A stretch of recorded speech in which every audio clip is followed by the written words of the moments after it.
I'm very excited that we are here celebrating Spring-Into-Reading-Athon. Woohoo! Is it spring where you all are yet? Like, is it actually springy? Yeah. In Tennessee it is. We go from 70-degree weather to 30-degree weather and back and forth. It's very confusing. That is probably very confusing for the trees and the plants and stuff too. Yeah, day before yesterday, I was sitting outside all day reading. It was a gorgeous day, and it was sunny, and it was warm. I was in a t-shirt. And then the next day, I got out there, and I'm like, oh my goodness, it's cold. And I'm like, reading in the morning, I'm like, just waiting for it to warm up. I'm thinking, okay, this is just the early morning chill. And then I looked, and I'm like, okay, well, it's actually 11 o'clock. Why is it not warming up? And then I looked, and the high was like 48. And I was like, that's why. Like, it was just cold all day. That's kind of how it was when I lived in Texas. The weather was very very up and down, like extremes. So it was very different. Today was a little bit better. I've pretty much been sitting outside most of the day, but I also had my robe on because it's just a little too chilly to be on just a t-shirt. We had some snow like 2 days ago, so it's all gone now. But that's definitely the roller coaster in Utah. Yeah, we had some hail yesterday. I was sitting out there, and it just all of a sudden it's like the hail coming down. I'm like, what the heck? We're going to get a pretty early spring this year. It got warm fairly early. It's been rainy and overcast still, but the temperature has been higher for a while now. So I think it's going to be an early spring. Maybe that means it's hot summer. I just keep thinking, can I go back to the Caribbean? Oh, yeah. How was your trip? It was fantastic. We had an amazing time. It was a lot of fun.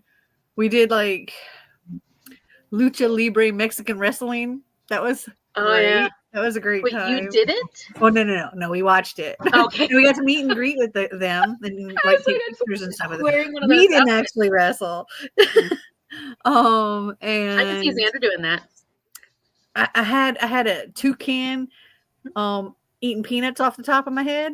Oh my gosh, that's so funny. I had some in my hand, and I had a toucan in my hand eating, and the guy started putting peanuts on my head, and a toucan flew and sat on my head and started eating. And I'm like, ah! And I had a monkey climb on me. And Xander had a monkey come and climb on him and held his hair, his poofy hair. Oh my god! Because they in this one place we went, they let the monkeys and other things go just wild. And yeah, so monkeys following us around. The little white faced monkeys are so freaking cute. Oh, that sounds awesome. Yeah, we had a lot of fun. We had a lot of tequila. Have you put out the video yet? I haven't checked yet. No. Okay, I'm looking forward to it. Well, that'll be on my other channel. That's right. Though I did the week 2, like my next Spring-Into-Reading-Athon vlog. We'll have a couple of teeny tiny clips from that, but most of that my travel stuff is on my new channel, My Grand Adventures. Okay. That'll be on there eventually. Because those are way behind. Oh, and look who else just joined. Hello. Hey, I just got home from work. Well, we just got on. So I know. I just saw the thing. You said I was going to be an hour late, and I'm like, I'm right on time. Well, so I'm sure everyone who's participating in the readathon knows, obviously, Melanie from Completely Melanie and Amanda from the Reading and Writing Life. I also have Christine here, my wonderful friend Christine from An Autistic Reader, because she is also participating in the readathon. So I figured let's get some other readathon faces on. And I would love to hear how everybody's doing with the readathon. Where's my thing? I'm working on it. No pressure. Okay, I'll go first. I'm on my last thing. Gosh, of course you are. Where's my bingo board? I have one book left, but I have not. Sorry, I haven't started it yet, but I have one book left. I have some things to mark off. I just I finished have it marked in a the minute. group book, and I'm doing Four Corners right now. So wait, where is it? So I only have this book finished, and then my Four Corners will be done because I just finished a group book. So I almost have two bingos. I think I might have finished. Maybe. Yeah. See? I've never doubled up before, and I'm doubling up this time, and it's amazing. I'm like, dang, I'm done. I'm not done. But I do have, let's see. I have this bingo, this bingo, this bingo, this bingo. This one. Oh wait, I don't have this one because I'm missing that. I have this one, and I don't have those. And I have that one. I'm missing Unravel the Dusk, Hollow Fires, and the Iron King. I literally just started and finished today on A Quiet Street. Oh, I didn't know you started it today. Yeah, I started it and finished it today, this morning. And then I started this after. Because I'm currently in the middle of filming a vlog for my coffee patrons, and every month they pick a different, like they get to vote on which kind of vlog. And so this is these books will self-destruct vlog, which is why I'm reading this. Because I have to read books off that shelf. And so I was like, well, here's what I'm going to do. I'm going to do these, and then I have to squeeze in the group book because I haven't started it yet. And then I lost the group book. Oh, wait, I'm what? like, I don't know where it is. I couldn't find it. Searched all over my house. I was like, I was gonna physically read it. And then I tried getting it on Libby, but there was a hold, and I'm like, crap. What am I? But Marty recently signed us up for like the premium Spotify thing, and it was on there, so I was able to use my 15 hours or some of my 15 hours on that. I'm like, I know, because it's tomorrow. Yeah. So y'all know, gotta do this. Y'all know kind of how I felt about it, that I did not love it. And I had lunch with a friend today, and I was telling her about it, and she said, girl, that sounds like something I would love. And I said, well, come get it. So she came to my house after lunch and took the book home with her. So and even after starting it, I was like, oh yeah, I can see that Amanda wouldn't like this. Like I could totally see that you would not like that. Yeah. I actually ended up liking it more than I thought I was going to. I was surprised. Well, I did too. There were moments in it where I was even cheering. I was like, yes. Like one specific moment where I was like, finally, this woman has done what I've been wanting her to do from the beginning. So I was like, but we don't want to go into too much of that. No, I'm not saying anything. We're saving it.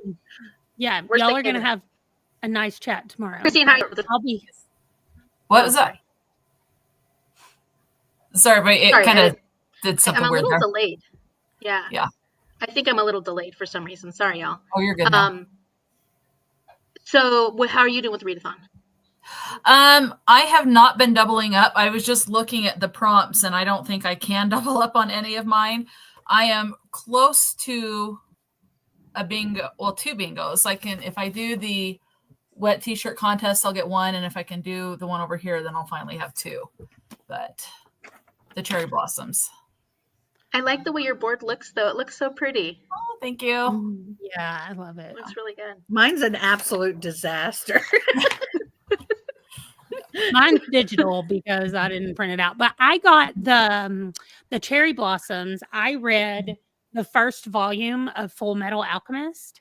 And so because it's the first in a series, I got to count New Beginnings and Cherry Blossoms. And I finished that one today. And I also finished Buffalo Hunter today. And so I marked off like 4 things just today. So now that's why I have that one. Spring Forward is the prompt I have left. Yeah, I think I could count, count Cherry Blossoms as being done, because I read Spin the Dawn. That would also qualify it. I read Fake Dates and Mooncakes. That would also qualify. And this is Jenny Han. So that would also work. What's the prompt? Fire. Okay, so. Fire on the cover? Is there fire? I don't know if there's fire on the cover, though. I have my notes somewhere. I've been just doing it. I've been randomizing the actual This is the one I was going to be reading for it because Oh, it's actually I got like fire on the that. cover. Yeah. Read a book with fire on the cover, but that has fire on the cover because it has the Yeah, word no, fire. but Burn for Burn, I don't know if it has fire on the cover or not. I think it's just people's faces. It's called Hollow Fires, right? Oh yeah, the one I was planning on reading for that. Oh, okay. The one I'm reading right now, they're fire words. Mhm. Right. I mean, I think that works. Who's the author of that one? Did you say Burn for Burn? Ginny Han and Saban Vivian. I don't know if there's multiple covers. There could be. That's Maybe. Let's see. Well, the cover that popped up, it's People. Yeah, the one I have is People. KL struggling, and yes, I was an hour late. Sorry, y'all, but thank you for showing up, even though it's an hour late. Sick. It feels like I'm swallowing razor blades in my throat. Oh gosh. Ouch. Not sure how long it'll last tonight. Oh, last night, but wanted to hang out for at least. I'm glad you're here, but take care of yourself. Alicia's here. Hello. I'm trying to finish Iron Flame. Don't think it'll happen tonight, but I want to get as far as possible. Tara's here. Tara's on Team Centaur. Wait, Alicia, what team are you on? Hey everyone, and hi Christine. First time I've seen you on Sprints. Yeah, me too. Or first time I've been here with Christine. Yeah, I think for me, well, on my channel, Christine and I we read the Lion, the Witch, and the Wardrobe series together. But we didn't actually do any sprints, did we? No, we didn't do any sprints. This is my first time doing sprints, so I'm excited. This is awesome. Well, I'm glad your first time's with me. It's really cool. Jacqueline's here. Hello. It snowed here last night, but didn't stick. Okay. It snowed here last night too, but it stuck because it was a little cold. So. Shelly's here, and so hi Shelly. Sorry, I didn't mean to. And we'll be in the 60s this weekend. Yeah. So weird spring weather. Switching Between the Ambassadors by Henry James. I hate it. It sucks, but it's my outside the US UK for her kid. And Courier Quest by Flossendoon, a cozy lit RPG for the SPFBO. I bet you're doing way better than I am at her kid. He told me about the Courier Quest yesterday, and I immediately put it on my TBR because it said lit RPG, and I was like, absolutely, yes. I've been really... Like Henry James that writes the classic books? Mm-hmm. Okay, well, I wouldn't like that either. Let's see. Hello, reading Harry Potter 4. Awesome. Nice. Of course you are, Amanda. I'm so glad you're on our TBR. Yeah. I found a centaur. Did you see it? It was horrifying. No, not the one I sent you. I made it an emoji on the Discord now. So I didn't see that. It's a woman, a female centaur. And I messaged Kim, and then she messaged me at like midnight my time last night, and she said, it's 4:30 in the morning. I accidentally woke up and saw this. And I said, well, do you want me to make it? And she said, sure, make it. And so today I made it this morning and put it on the Discord. Yeah, because everybody was complaining that we didn't have a centaur. Yeah, it's so small you can't really tell, but it's a woman, and she's got a bow back. That's all I can tell you. She's drawing a bow. So Amanda also sent me this horrifying reverse centaur, which was the horse head with the back end of a dude, and it was really frightening. He was wearing jorts. It was horrifying. I said, at least we weren't reverse centaurs. It was awful. I'm pretty far behind on the board because I decided to read 3 books at once, and I feel like it's taking me forever. That's always tricky. Sneak peek. Did you rate it at least 3 stars? You'll have to wait and see. Yeah, you'll have to wait and see. Starting Sunrise on the Reaping. We'll probably wait until the ratings in the after hours live. I think that's a good idea. Yeah. Actually, I'm curious about that. Have you had any books where you absolutely hated it and you've had to talk to the author? Mm-hmm. And how did those go? It was well, luckily, so I had 2 other co-hosts that very much enjoyed the book. Okay. Okay, that's good. And I was the one that didn't like the book. So I had limited questions that I was able to come up with because I really wasn't a fan of the book. So it was helpful having the other co-hosts have questions as well. But that's only happened once. Okay. Yeah. Yeah, that's a pretty good record for all the group books to only have one that you don't like. Yeah. I can tell you the next round, I've already read the book and it was a 5-star read. Nice. Well, there you go. Then you're ready to go. Really? Yeah, so I'm looking forward to rereading it. Okay, give me 1 second because we have someone else who's going to join us. What Would book like is to that? say, That wasn't Christine, expecting to be on I her love home in time. your catwalk TBR game. Christine. I love your cat TBR game. Oh, thank you. Like while we're waiting on Amy for whatever Sorry. she's doing back there. She wasn't expecting to be home in time to be able to join us, and so I just had to send and her I the link. saw it, and it said, "I'm home." Hey, you're right. Hello. Age. Hello. How was Pride? Good. I decided to come home because I was sweating so much after doing the nut bush. Okay. Oh, that? none of you were Suzanne? Australian. Oh, That makes a That lot more sounds sense. The terrifying. lackluster response. I It's know. a dance. We're like, oh, Yeah. oh, how fun. So, yeah, I started, they started the song and then no one was joining in. So I've just gone, screw it. And so off I went, I forgot and started doing the dance. And I'm like, do. So, yes, but I'm very Okay, sorry. it's a line dance Yes. in Australia Oh, Yes. called nut. Because we don't actually have line dancing. That's not a thing here. But the nut bush is our thing. All right. Yeah. I'm gonna have to learn how to do that. So when I I come was visit gonna say, you, a quick I'll- When little you say Google Nutbush, just- my mind goes to Tina Turner. It is. It's where Nutbush City Limits is a uniquely Australian phenomenon, despite the song being about a town in Tennessee. The first thing that came up was Tina Turner. It's become So a staple at Australian it's weddings to and that parties. song. There you go. Yeah. So, Amy, when you're at my wedding, you're going to have to do it. Sounds good. I'll learn it. I'll learn the Nutbush. You know me, I dance at a drop of a hat. So there's absolutely no question that I will be doing the Nutbush with you. What a great name.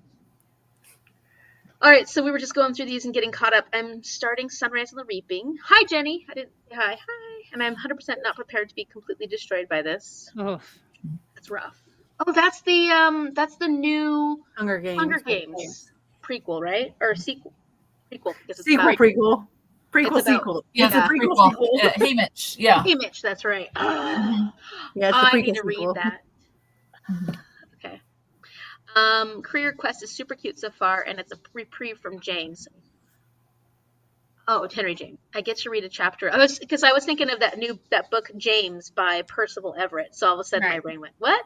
I get to read a Right. chapter, but after I make it through a chapter of James. And our page is here.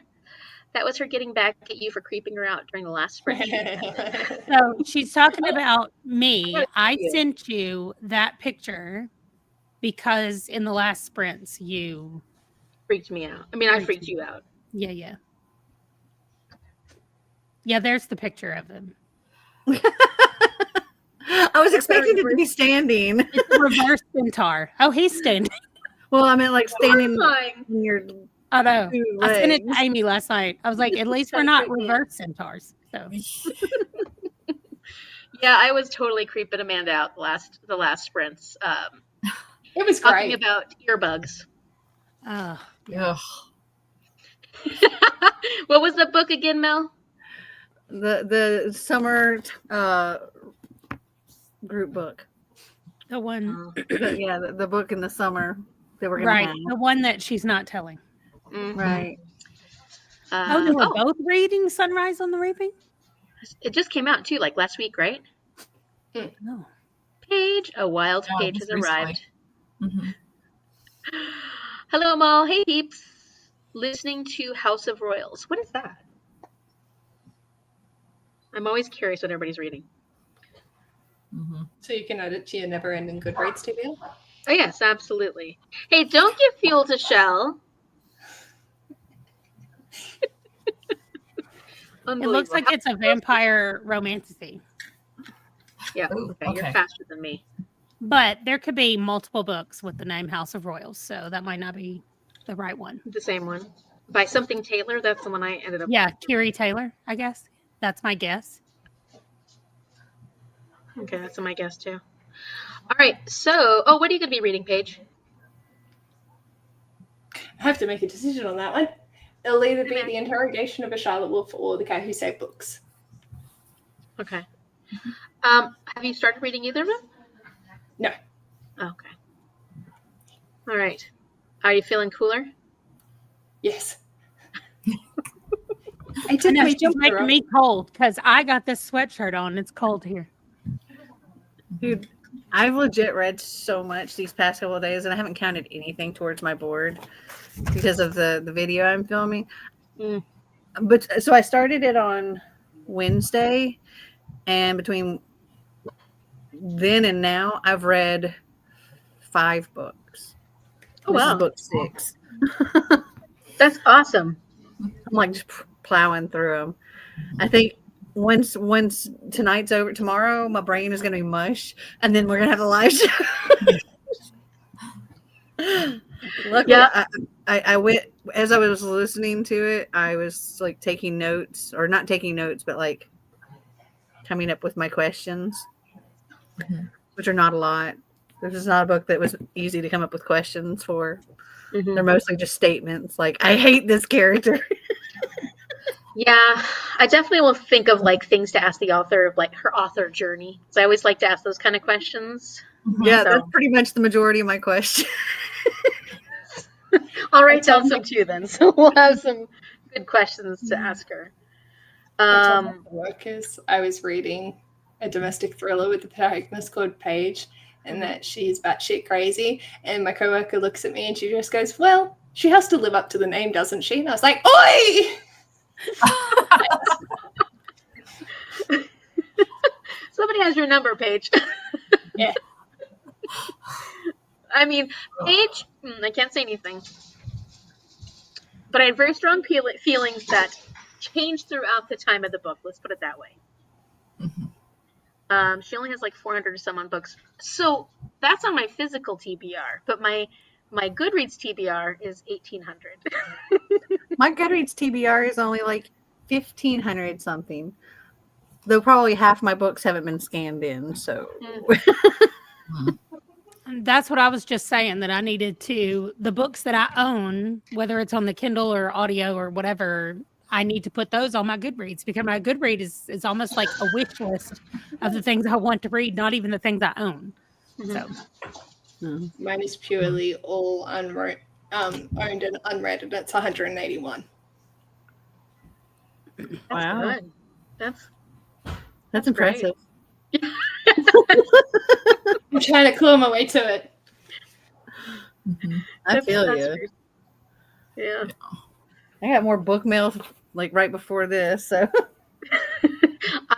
I've done a lot of shopping recently that I shouldn't have done. So, I'm not even sure what it is because it's so skinny. Do y'all want to see what it is? Sure. Oh, I went with my cousins to the library. They wanted to check out the library little bookshop thing. And right when I got there, I saw God of the Woods on one of the shelves, and I was like, "Oh, I want it!" Because I'm just very curious about it. And everybody's been talking about it lately. And then I was like, "No, Amy, put it back. You bought a whole bunch of books recently. I have sacks of books sitting next to me that I have to input into my system." So I was good, but it's been hard. yeah. Honestly, I don't even remember ordering this. I have to look. is it a book? Yeah, I must have ordered it a long time ago. I don't recall, but it's The House at the Edge of Magic by Amy Sparks. Oh, I love that I love series. that. I want Look to at the read that. edges. Oh, I love that. Cool. Did A you read witch's it, Christine? purse, a hidden treasure, a not. wizard in fluffy slippers. I love the cover. It looks very cute. It's so lovely. It's such a good series. You have read it, Paige. All of Okay, them. what's it called? The House what? The House at the Edge of Magic. I'll have to look at when in the world I ordered this because I don't remember. Oh, that's so cute. I love those edges. It's so cool. They are really cute. Yeah. Oh, did you see the little really witch in the window? Oh, that's so cute. Oh, that is cute. That's adorable. That's most books that arrive. I'm like, oh yeah, I remember ordering that. I don't remember ordering this. Max here reading Battle Royale. Whatever. Your order of September 5th, 2024. Apparently, I ordered this in September. I wonder why you forgot about ordering. That's a while ago. Somebody read that before they mailed it to you. Yeah. Yeah. Yeah, I pre-order stuff like a whole bunch of stuff all at once when they're having their like 25% off pre-orders. And so I must have done that then. But for the life of me, I don't remember. It looks cute though. It's a beautiful book. It's the Barnes & Noble exclusive edition. Oh, stunning. So Tara started Sunrise instead of Shorefall. So our live show for Shorefall is next Saturday, the 29th. Well, Sunday for Paige, Saturday the 30th for Paige, and the 29th for us. So you got a week, Tara.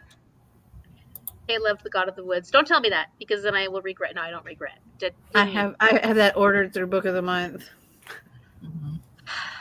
It was a Book of the Month copy, so somebody must have read it and then gave it to the library to put in the little, library thing. Or did it come out recently? No, it came out a while ago. It came out kind of like, it's been out for a while, but they were having like finalists for something, and it was one of the finalists, and you could choose from those. It was the Goodreads Choice Awards.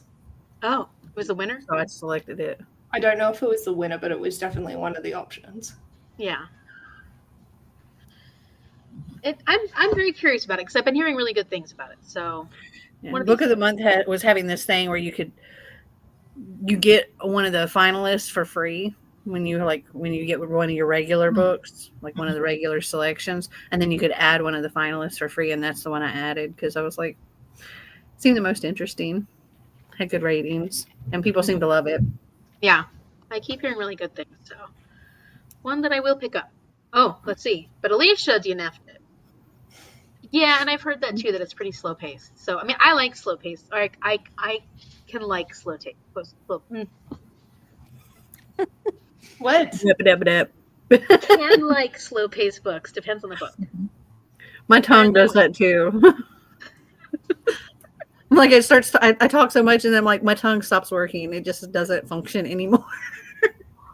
I do that sometimes when I'm teaching too. I'm like, I'll say something, it comes out really weird. I'm like, okay, I gotta restart my tongue. And the kids think it's cute. So I'm like, yeah, sometimes you just, and I talk fast, so sometimes it gets tripped up in my mouth. Yeah. Okay, are we ready? Did we get to some sprints? Oh, that looks familiar. Does yours look like this too? It's so hard to do backwards like that. Oh, really? Okay, we'll have to have a short break in between then. I was going to say, we talked for 30 minutes. Now we're about to sprint for 15.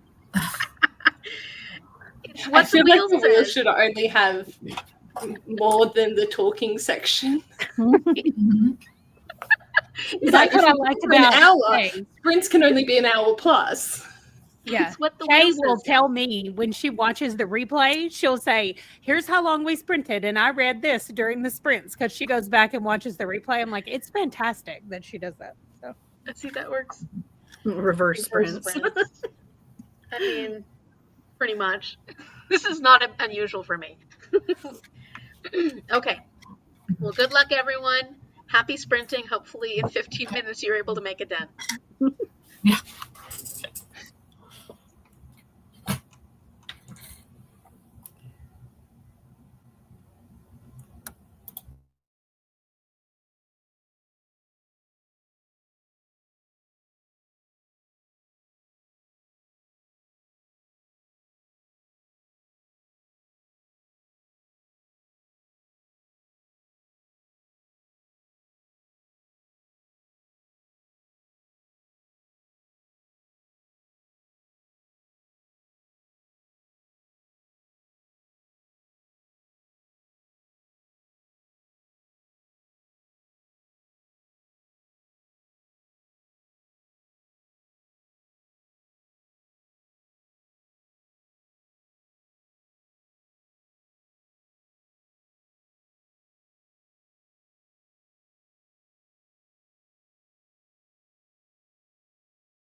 Welcome back, everyone.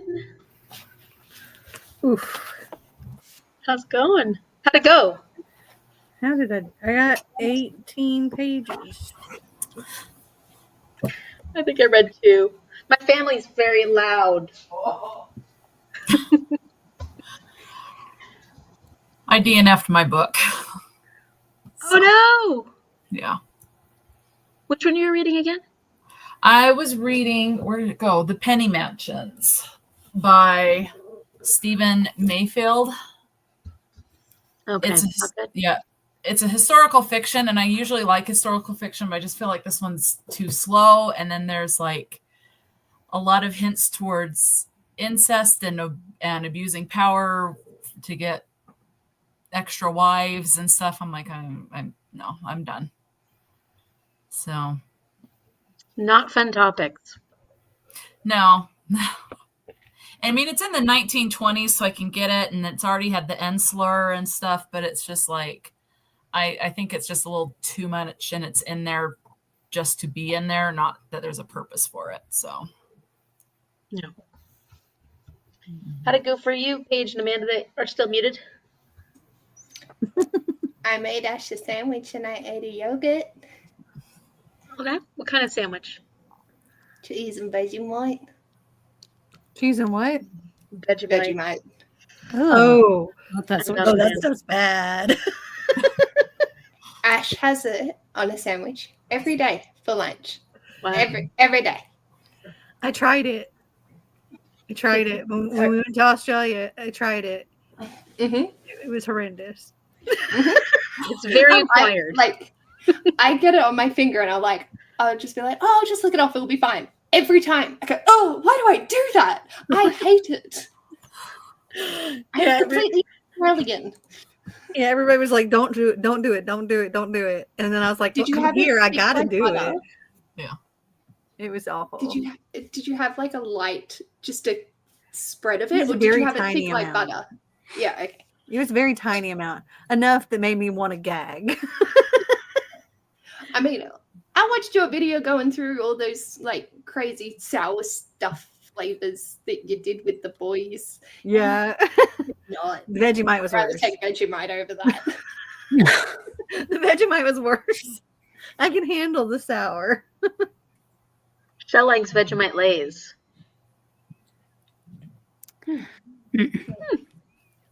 Never tried them. How about you, Amanda? How'd it go? Well, I got 7% of the way through the book. You thought Australians had to love Vegemite? I kind of did too. I thought it was required eating. I'm just American. You will learn the nut bush dance and eat Vegemite, or you cannot be Australian. That's To be fair, it is in our like school discos from kindy up. The Nutbush plays every single time without fail. So we sort of do indoctrinate our children in that regard. But with Vegemite, It's Cotton Eye Joe here. yeah. That's what they have the little kids doing is Cotton Eye Joe. Oh god, now I'm gonna have both of those stuck in my head. right. I know, me too. I forgot how much. This is the second book in this Jenna De Leon series set in Louisiana, where she is a CIA agent and she's hiding out in this small town in Louisiana. It's so funny, and I just forgot how funny those old ladies are. So I'm just having a great time. So. Older ladies mean like the characters are older? Yeah, well, our main character is like in her 30s, but then she has all these old ladies that live that are near her, and so I just learned in this book there's 2 lady societies. One of them, you have to either be single, like they call themselves an old maid, so you have to be an old maid, or widowed for 5 years because they think your proximity to a man needs to be further away before you can join their ladies group. I want to read this one. This sounds. They kicked one old lady out because after her husband had been dead for a while, and she was in the group, she met a new man, and they were like, we had to send her out. She had to leave. So There's Hey, so Shell, many. that's 1,667 books on my want to read list, Shell. How many? 1,667. 1,867 books now. Go add another 2. I just added one. Add Toto by AJ Hackworth. Oh, Oh, wait, what by AJ?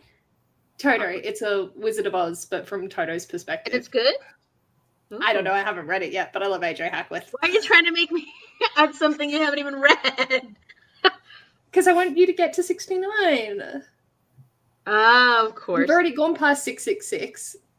Oh, Very the well. Library I'll of the get there. Unwritten. That's why that name I is have that on familiar, my- because you yeah. had me read that page. It was so Yes. good. Oh, I'm so glad. I love causing pain to Shell. What does Shell only have, like one book that she wants to read, and then she reads that one book, and then she has one more book? She also won't start series that aren't fully finished, and she has to finish the whole series. She doesn't like my 83 series currently outstanding Okay. drives Well- her absolutely bonkers. Shell, Well, I wanted us to be friends, but you might not can handle being friends. Oh my gosh. Wait now, Shell. Your games where you have like all these different games and all these different books for all the different Yeah, I can imagine that would stress her out. Oh. right? That's Well, what- no, That would be so overwhelming. well, Right, no, that's because what I Amanda said. completes things. That's what stresses Shell out is the Oh, lack okay. of completion, like the fact that I have so many things ongoing and outstanding. I still have a lot of series. You're supposed to finish series. I know, isn't it weird? Look, Christine's getting her book out. She's like, let me tell y'all. I have started keeping track of my series. I am up to 135 series ongoing. So, I have although no like there's idea. like 2 out of that list I've completed. Everything else is I don't know unfinished. where I'm The last currently time I up to. counted, it was 98, but I know that there's been a lot more added since then. Yeah. Though this one, I can say this is book 1 in this series. I have all 3 books on my These Books Will Self-Destruct shelf, and I'll probably get rid of them after this because I definitely don't think this is for my age group. It's very, very YA. Yeah. There's some things that work well young YA and some that don't. Yeah, Like- this one's it's very, very there's nothing that's really drawing me in. Like the revenge is kind of cheesy, and I don't know. It's just I meh. read the. Sorry, go ahead. I'll tell about it. Oh no, go ahead. Well, we were talking about YA books that don't feel YA. I read the Dungeons and Drama, that romance book, Mhm. and I didn't even know it was YA till I was finished with it.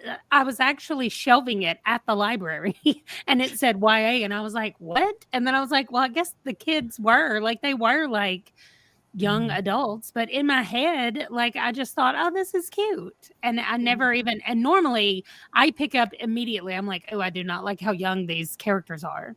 So I'm going to get the second book because I like the first one so much. What was I it heard called? someone say Dungeons and Drama. Drama. Yeah. Yeah. I saw someone read it and they went, I don't like this because I went in with the wrong perception of it and thought it was adult, like an adult romance, and that's what they Right. were It's expecting. And they're not like, there's no spicy. spice, there's No. nothing. So they didn't like the book, and I'm like, that's not the book's fault. No. Did Operator nothing wrong. error. The book was so Yeah. cute. And I did read it. Like, I didn't have an expectation of whether or not it was going to be spicy when I went in. So, I mean, I guess I could see if you went in, you'd be expecting it the whole time. Like, when is this going to happen? But I really liked it. That's when I I'd got be Googling it partway through. 1,868 now. One more. Don't worry, I always add a lot during our sprints because people talk about books and I go, oh, I gotta read that. Oh, I gotta read that. And Shell says, I have like 200 on my TBR, but I read like, oh, Dante. But I read like 400 books in a year. Amy reads much less. Yeah, but see, I like options. Yeah, honestly, if I only had 200 books left, because I read between 300 and 400 a year, if I only had 200 books left on my list, I would start panicking a little bit. Like, well, what am I going to read? Like, I can't even imagine what that feels like. No, I'm trying. I think I would be like, I would feel relieved, I think. If I only had like 200 books on my TBR, that I hadn't read, because then I would not feel obligated to read these 200 books. Whereas like I would feel like when you have 2,000 unread books that you own, then it's like I really have to read these books. But when you have only 200, it's like, okay, I can read these. I could reread something. I could pick up something else. It wouldn't. I think it would like take some I of the think pressure it takes off. the pressure away by having so many, because it's an impossible number to reach. Like, I know I'm never going to read them all. So I don't have the pressure of like, you've got to do this and mine is not that I own. Like, maybe I do feel more pressure to read the books that I own. But my Goodreads list is like just a fantasy. What if I read all of these books? Yeah. Like, you know, Oh These yeah, are the no, ones I'm not interested in. even like, I have no concern over my like Goodreads TBR. It's my Yeah. owned TBR. Okay, yeah. If I would say if my owned TBR was like 200 or less, I would feel like this huge relief. But no, it's like absurd amounts. I feel like I just something to counted look all forward of to. Mhm. Oh, sorry. We all talked at once. Go ahead. No, I just said I feel like it's something to look forward to. I have all these amazing books Ooh. that like I can decide, oh, I want to read this one, or oh, I want to read that one. It's still there. Things to look forward to. Anticipation. I want to have room to add the newer books that I'm interested in. Oh, yeah, And that so- does get hard. And I'm once upon a time I had a much bigger library that I had in my house, and I don't have that now. So my whole house is turned into a freaking library. And there's stacks of books everywhere and shelves everywhere and overflowing shelves everywhere, and it's a little much. So yours is more your physical TBR, like, because you can physically see the books. Because Mhm. the reason I'm asking is because I was just now asking, we were talking about the books that we own. I own 84 physical books. That's it, just Wow. 84. And so I was like, but wait, I That added up sounds everything lovely. else, like Kindle and audiobooks and all of that, but I'd never added them all up till just this second. And now I'm a little bit freaked out because I own 806 books. And Well, that's only 2 years worth of reading. But it's also, without me but it's never also reading only in another one book. tiny little compartment. Yeah. And I takes up never tiny get space. to buy another book. Like, and I can't read a book from Libby. Like 806 books that I already own. I don't even know what to do. My brain is shut down. That was what my physical TBR was at one point. And I just went, I can't. If I don't have any interest, it's gone. Well, I And did so- that when but- we moved here, and I got rid of like 200 books. But when it's My digital, it's like, it Physical doesn't hurt TBR just is sitting like, there. my physical TBR is well over 1,500. So yeah. Yeah, mine's like- And so it is kind of like, I need to do something. So My new that's house, why I'm I'm reading just like 5 books in 3 days. Well, mine's like at 700, but that's owned. So that's not necessarily ones I haven't read, because I keep a lot of books because I do like to reread. So I don't know what Mine my is entire unread. collection is. Yeah, I don't know how big my whole collection is. My unread is 84 Okay. for physical books. Mine's probably around 500 physical, around 500 and something. So Physical that I haven't read. I've split mine into two. I have my owned TBRs, so books I have not read. That's just under 2,000. Who? The books on my Kindle are over 15,000, but a lot of those I got for free. Oh, That's so much reading. Yeah. There's so many Oh, my options. God. You could participate in any readathon and it not matter. Yeah. so options for everything. Well, you read a lot though, Christine. So you do read fast. hmm Yeah, I'm the slowest Uh-uh. reader here. So Yeah. My mom keeps saying I've got to stop buying books because I'm going to make the house burst at the seams. I'm like, no. That is the situation that I am in. We're If you ever moving need to me, I'm more than happy to sit on camera and show the thing, and I'll be like, get rid of. right. I know we're moving to a larger house, and now we only have one kid left. I'm like, I can get more books now. You can make a craft room and a library. Oh no, y'all broke Amanda. No, I think I broke myself. Why did I add them all up? I should not have done that. That's the worst thing I've ever done. Oh, So I need your opinion on a book. So I have a stack of books that I want to get done by the end of the month. But there's a book I bought recently that I'm also really intrigued to get to, that I'm wanting to prioritize. So I don't know which way to go. What do you guys think?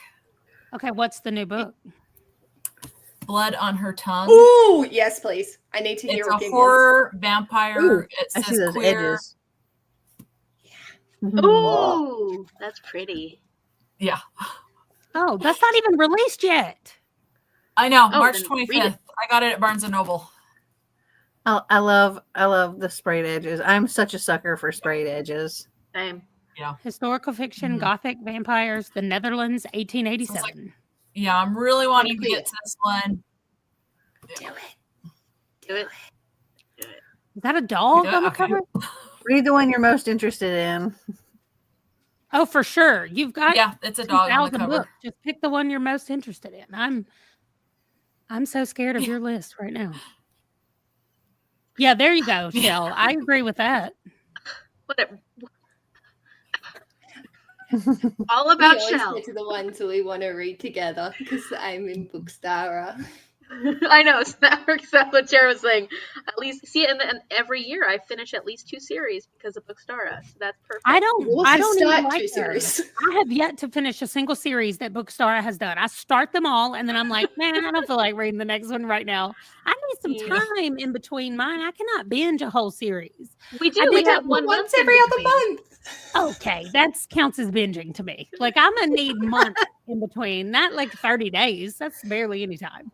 Well, and that's my problem too, Amanda, actually, which makes that's why I end up with so many series. I mean, part of the reason is I tend to try to read so many books, but also I don't like binging series. I need a break between books. I mean, it's hard enough for me doing Bookstara because we do have a month break, but I'm not the person that binges series. It's just Yeah, I did it with Wheel of Time because I was reading it with somebody else and we were binging the whole thing. And number one, I mean, there are parts of that I absolutely hated, but the other thing is I don't know what happened in book 3. Somebody will say something about book 3, and I'm like, no, it all runs together as one giant book to me because I read it just back to back to back. And I was like, I need you to tell me what happened, and then I'll be like, oh yeah, book 3, I remember that. But My problem is I actually would prefer to be able to read back to back to back to back, but I don't end up getting that chance. And so I'll end up reading one book, and then it's like, oh, 5 years later, I need to read this, but I have to reread the first book. And so I'll read the first book and maybe I'll read the second book. But there's 5 books in the series and it'll be a couple more years before I get around to reading. And then I have to reread the first and the second book over again. oh, I'm not doing that. I'm not rereading those books. I will find me a YouTube video that tells me what happened in that book, and I'll be like, yep, I remember. Let's go to the next one. I'm not rereading it. I love rereading though. No. Even if I reread it, I'm not going to remember it anyway. So I just go in and pray for the best. Yeah. Yeah, see, if it's too long, I have to like go and reread. That happens a lot. But I also don't mind rereading when I have enjoyed this stuff. But it's like, okay, if I have to reread, and then I have to reread again, and then I have to reread again, and just because I keep having to like wait so long between getting to them. If I could just read them all back to back, then I'd read them all. Yeah. But then there are some things that I'm like, yes, I want to read them again and again and again and again, like The Fourth Wing. It's like I read it, and then I almost immediately read it again when Iron Flame came out, so I could read them back to back. And I'm going to read it again, so that we're going to do all 3 of them. But then how do you get your 2000 TBR down? Yeah, You clearly not. No. Oh, well. No, the way I do it is by reading, like having a couple of days in a row where I'm literally doing nothing but reading, and I'm getting 5, 6, 7 books read in like 3 days. That's how I managed to do it.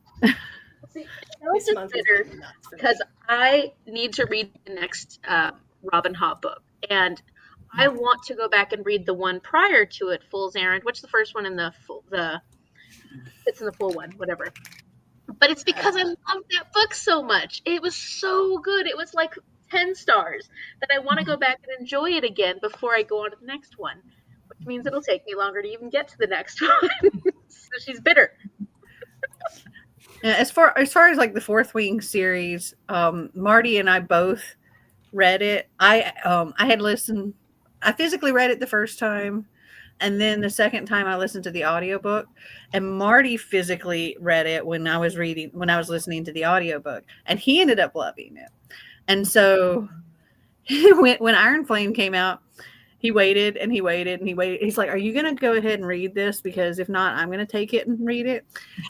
And so he took it and read it, and then I listened to the audiobook. And so he hasn't heard the audiobooks. And so I'm like, well, I pre-ordered the book, but I also pre-ordered the audiobook so that when Onyx Storm came out, I was like, okay, we can go through and listen together the other books and then go into Onyx Storm and listen to that together. So, and it's not bad. Like it's like buddy reading with him. I think it's so cute that you two read together. It's adorable. We mostly do it like a lot in the car, like when we're going somewhere, we'll listen to an audiobook together. Mm-hmm. We can't because my husband wants to listen to it at like drunk person speed where it sounds like they're slurring.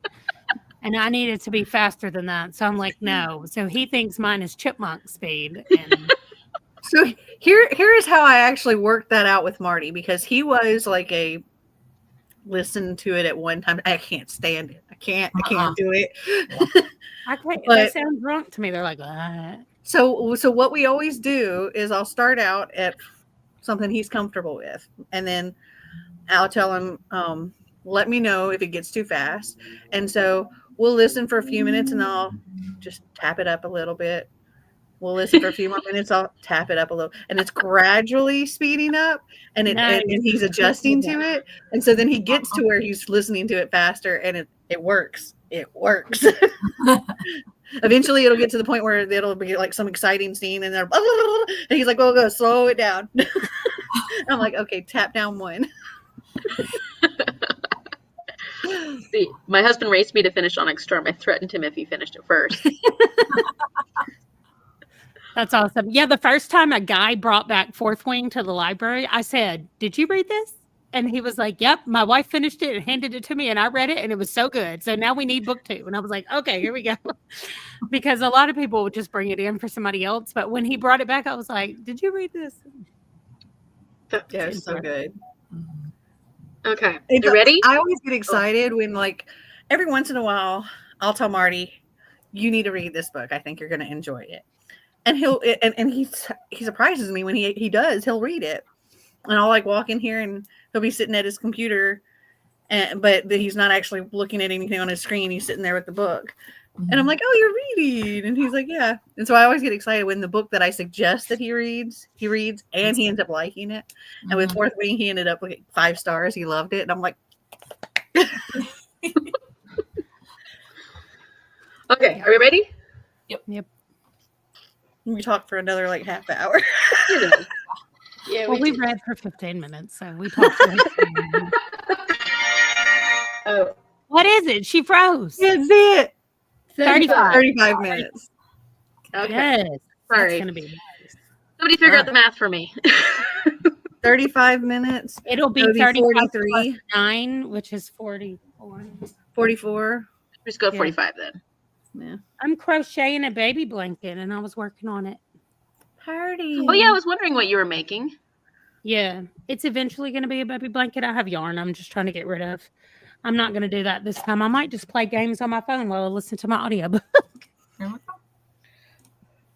All right. And it has 776 on TBR, 249 of those Physically physical that you own. That's what I need to do is put my owned books. Maybe I'll do that while I listen. All right. Happy reading, everyone. We'll see you back at 45. Okay.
I don't want to scare you, but welcome back.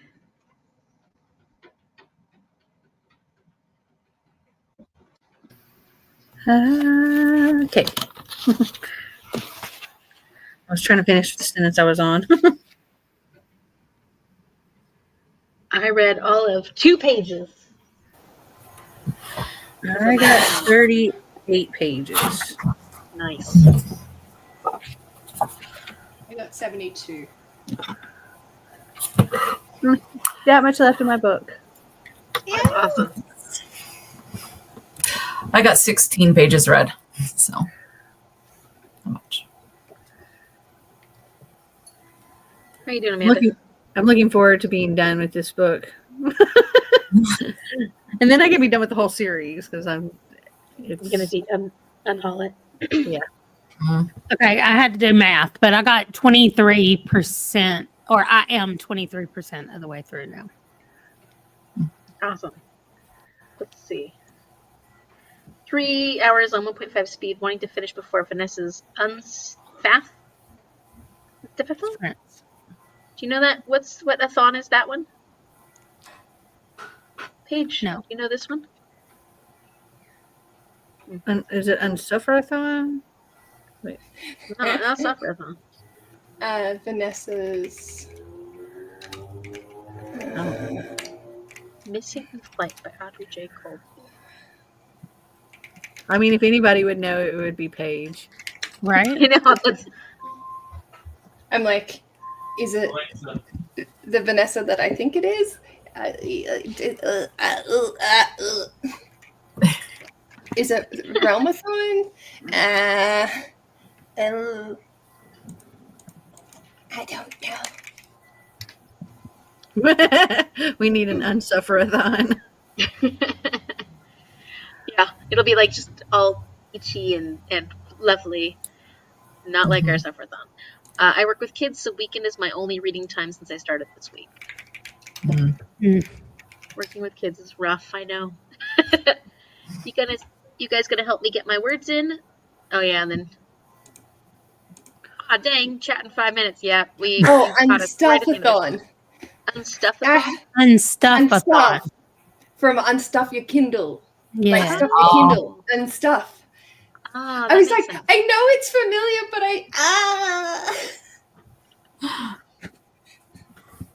Well, yeah. only 2 chapters in and I'm already crying. Does not bode well.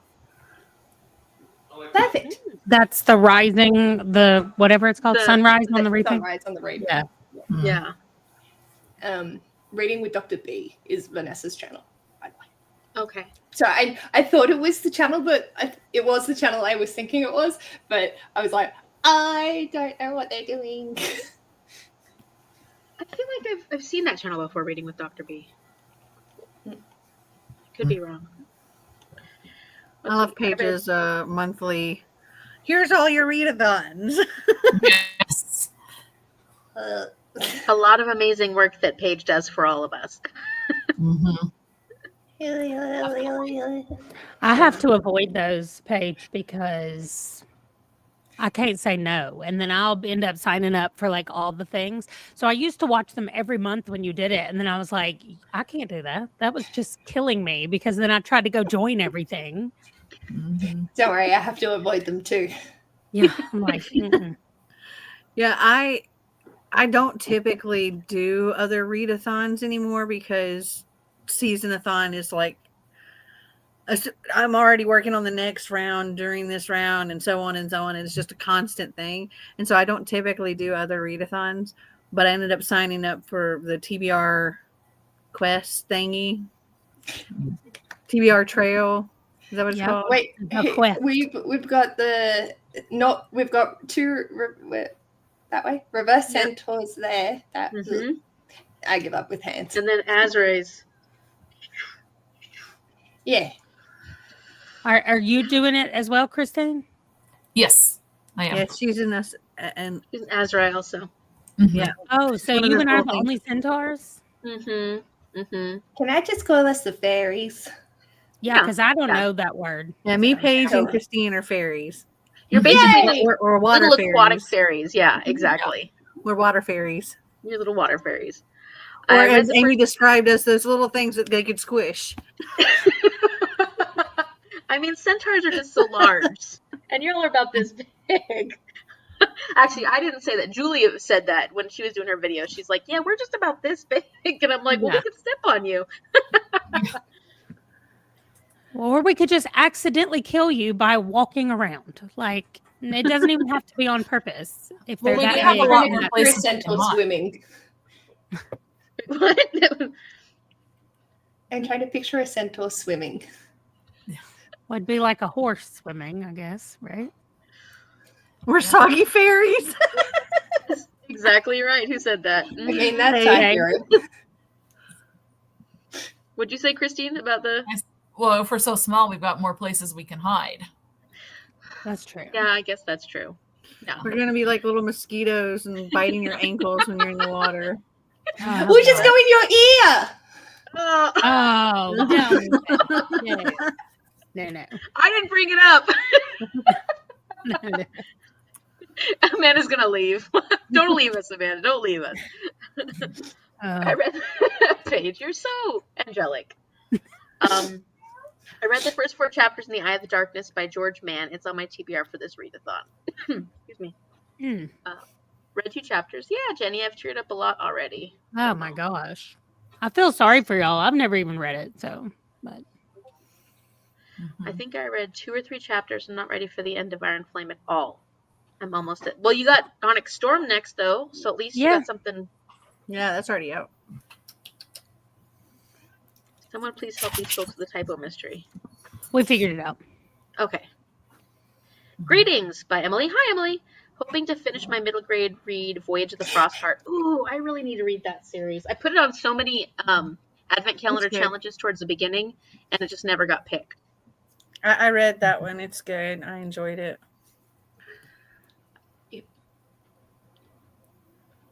Oh, the chat rose. Okay.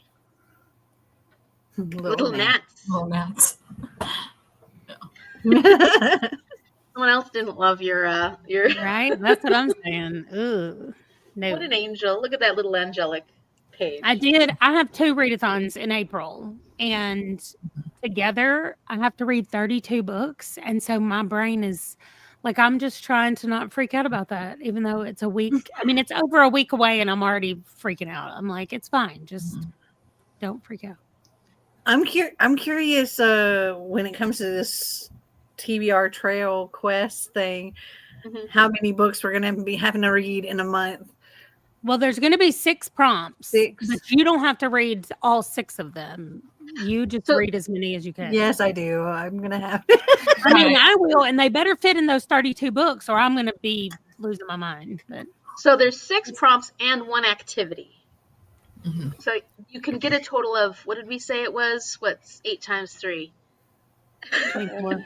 24. You can get a total of 24 points for the team. Mhm. So I will say though, last year, as I mentioned before, I was team Pirates, and even though we were pretty much winning the whole time, we still lost in the end. So points Yeah. don't always and in this game points don't matter because they do matter. They just give you a little bonus each time, but what actually matters is who makes it to the end first with all 5 items. So like accumulating points only helps you with the next month to be the team that gets the bonus. And the bonus is number of moves. So I agree with Shell.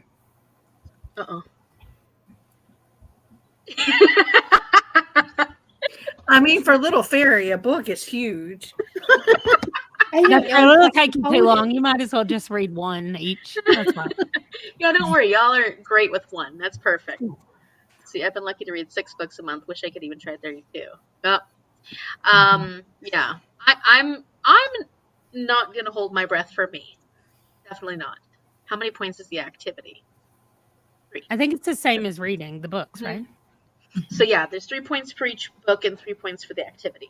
And the activity will be determined based on where we end up on the board. So like what area of the board. So say we end up in the forest, the activity will have something to do with the forest, and we'll figure it out as a team on the live show. So we'll figure out what the 6 prompts are during the live show. Mm-hmm. And But all the I'm information- already in 5. the live show, by the way. I already have it open on my computer sitting there. It says it's 39 hours from now. It's just sitting open on my computer. 39 Oh, it is. hours. What did Yeah, you it's want to funny. know? I have these this vlog that I'm doing, and then tomorrow we have the 2 live shows on my channel, and then the next day we have the live on was it Kim's channel? Mm-hmm. Yeah. And then I have my watch party with my coffee patrons, and I had to schedule that in the evening because I was like, I don't know exactly what time the live's going to be, and so I'm like, I gotta plan it so it's going to be fall after that. So And it'll so be I'm probably 11 not getting my any reading time. done this weekend. Yeah, it's at 1 p.m. my So- time, Central Time. So then So it'll 2 be p.m. my time. 2 p.m. your time. Mhm. Yeah. I know. I think I've got my watch moving. party at like 7 p.m. We're moving to the East Coast, so I'm gonna have to change my time zones now. And Yeah, one Yeah. extra You'll be on my hour time away. zone. yeah, we lived in the East for a while, so we'll just go back to being an hour ahead of all of our family because they're Central. So So is all What mine. What was your question page about the live show? It is 5 a.m. my time. Oh Wow. no, I forgot because of time change, right? That's right. Yeah. And I then thought it it's was gonna also be- on a Monday, and I'm like, I mean, everybody will be able to go back and watch the video. I think Kim will update everything, all the questions and all the stuff, or I will. I don't know how we're planning on doing it yet, but we'll update all the prompts and the activity and everything in our group chat too in the Discord. So like all the information will be available for people who can't make it to the live show. Because yeah, it was hard because Kim is on a completely different time zone. You know, she's in the UK, so we also had to figure that out and when that would work for both of us. So it was tricky. Sorry, Paige. I'm with Yeah, Sarah. sure. I'm looking forward to seeing the moms live. me too. I'm sad I'm gonna miss that. Yeah, Mom. So we had really thought for a while that we were like, okay, mother daughter versus mother daughter, and then we're like, maybe it should be daughters versus mothers, and that would have been a total mess. So we finally decided it'd be mother, and the mothers actually asked us, they're like, wait, no, can we do mother daughter versus mother daughter because we're gonna be so lost that we don't know what we're doing. It could have been your mum with Kim. Yeah, with Kim's mom. Oh, it could have been. No, Yeah, we thought about that yeah. too, like other mother daughter. We did think about that too, but we were just thinking it might be easier if we just do mother daughter, Yeah. mother daughter. Next We're in the time, same y'all movie. can maybe switch it up Switch it once up. everybody knows how to play. Yeah, exactly. It was Yeah, just I could imagine the moms being like, "We don't know what we're doing." yes. I'm wearing Somebody stripes. in this booktube world. They Mhm. still have no Navigate it. clue what they're doing, so it'll be fun to see what happens on Sunday. Perfect. I adore your mom. I think she's so freaking adorable. Yeah, she's doing macrame right now. My cousin set up a loom for her, and she's, I don't know if you can see her way over there. Hi, Mama Shazza. We love you. Yeah, she's a good mom. I got lucky. Oh, let's see. Drew, this month's reading for me isn't good. I read DNF. Sorry to hear that. I DNF'd one on Wednesday. I did too. A new release that I had just paid money for. Ooh, that sucks. What was it? The second book in the Sword Catcher series by Cassandra Clare, Sorry. Really? The Rag Picker King. I was like, I do not care about this book. So Oh. it wasn't bad, but I just remember being whelmed by the first book. I was like, okay, this is average. But it was good enough that I was like, I'll read the next book because I needed a new release. Well, thankfully, Stephen Graham Jones also had a book come out this month, so I didn't have to count the Cassandra Clare book, and I read his instead. So I was like, yeah, no, I'm not doing that. Oh, Oh my gosh, look at the cat. What's going on? What's going on? Just got to be in the middle of things. Yeah, Cassandra Clare is on my favorite author list, and if that came up, and I don't really know how it's going to work, but if that was like, you got to pick a book by that author, that was probably the book I was going to end up picking. I mean, there's nothing bad about it. It's just like, man. And my brain was not ready for a fantasy that was just going to be okay. So I was like, no. Asher said that a lot of like older ladies that he wouldn't normally associate picking up Cassandra Clare, like, 60 plus, have been coming in and picking up Swordcatcher and absolutely loving it. Wow. So but we haven't had any feedback about Rag Picker, but there were like people that were pre-ordering it being like, I want to have it, and they're like 60-year-old ladies, and they're just so adorable, and it's like, that's not the target demographic I would have thought of associating this book with, but it is adult. Yeah. And well, it is just I don't know, almost a political fantasy. Like, you're dealing with the prince and who's going to be taken over, and it's got political marriages, and you've got to marry these people, but secretly this is who you want to marry. Like, it's got, I mean, it's just as long as it doesn't have incest in it, I'd survive. It doesn't. It doesn't. I mean, it doesn't sound like a Cassandra Clare. Then what are you talking about? If you continue, with that, the Mortal Instruments, that does turn out to not be the case. Okay, we know. We didn't read the whole series. Yeah, but you took it too far, and I was like, nope, I'm not doing that. A lot of people really struggled with that in our readathon. Yeah, you put it in my head. I don't care if you come back later and say, I'm just kidding, it's not a thing. Well, it is in my head now. Yeah. There was a lot of times with people I'm having to say, okay, something really weird is going to happen. And just keep in mind, things change, okay? And just continue past this book, okay? Just do it more than this book. I've had to tell many people that. Just continue on. At least one more book. That's why I snort laughed. Well, that's true. I do remember that. I do too. So you can be overwhelmed and you can be underwhelmed. But can you just be whelmed? I do. You can if you read that Cassandra Clare book. I enjoyed it. I haven't read anything by her yet. I mean, it's fun. 60-year-old ladies, okay? I think it's fun. But I was, as we were doing the whole readathon, like, Paige was sticking to it.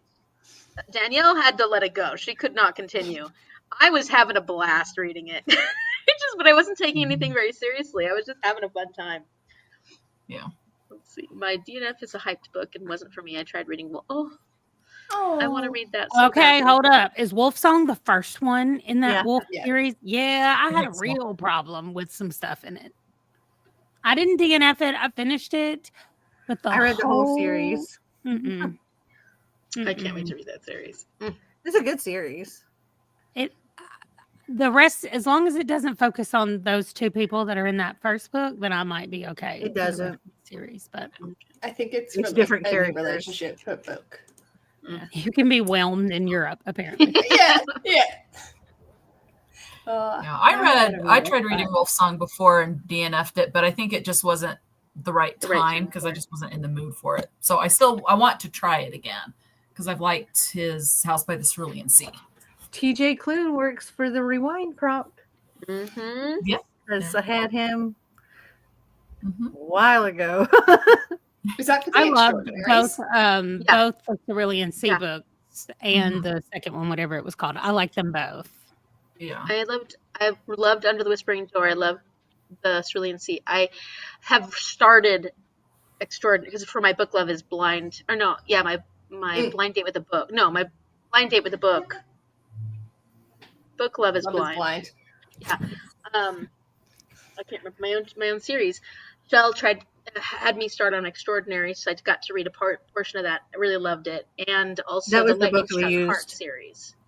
The Yeah, Extraordinaries was the group book for that round, that particular round of Seasonathon. I just can tell. I can already tell from the little things I've read from him that I love TJ Klune's writing. His humor is so fun. Like it's fun. Did you ever watch the live show? with him? No, I didn't. I got to go back and watch that. So I think because I didn't want to be spoiled for the book, so I just was like, I was always scared to. I know you try to keep things spoiler free, but I'm always like, it was like one thing that kind of sticks in my head, and I remember after the live show when it was like once we had ended, but Clint, Kaylani, and I were all still in the chat. We were like, "Wow, that was a lot," because he was. You kind of expected him to be a little more light and funny, like Silly goofy. books. He's not. Hmm. He's like very, very, very serious guy, and he also gets very political. And it was just like, wow, that was pretty heavy. unexpected. He was very passionate, and a very serious man. But it was just kind of like, we were not expecting it to go like that. It was not bad. It was just unexpected. Well, Whereas like when we had Caleb Rohrig, oh yeah, when we had him, he was so light, fluffy, hilarious. Like he was exactly like you would imagine. it kind of makes me think of like comedians. You know how a lot of comedians, you think they're going to be super light and funny, but a lot of comedians tend to be very serious when they're not on. Mm-hmm. Like if you see interviews with comedians. Huh? Junji Ito, the horror author. Isn't he like Fluffy Bunny? Twisted. He is Fluffy Bunny. He's sunshine and rainbows. He is like the most delightful thing ever. And he comes up with the most insane, twisted, disturbing how. It's funny though, like when you speak to somebody or meet somebody that you know that their work is very much a one way kind of thing, and you kind of just imagine this is how they write is how they are. For sure. When it's so different, it's like, whoa, okay. How'd that come out of your brain? Yeah, totally. They funnel all of that into their creative endeavors. So they forget to keep any for themselves. Yeah. And maybe that's true for comedians too, like, or people who are more light and funny in the books they write and stuff like that, that they just, you probably get tired of being that way or being viewed that way all the time too. I don't know. It's interesting though. I have to go back and watch it. I need to read Extraordinaries first.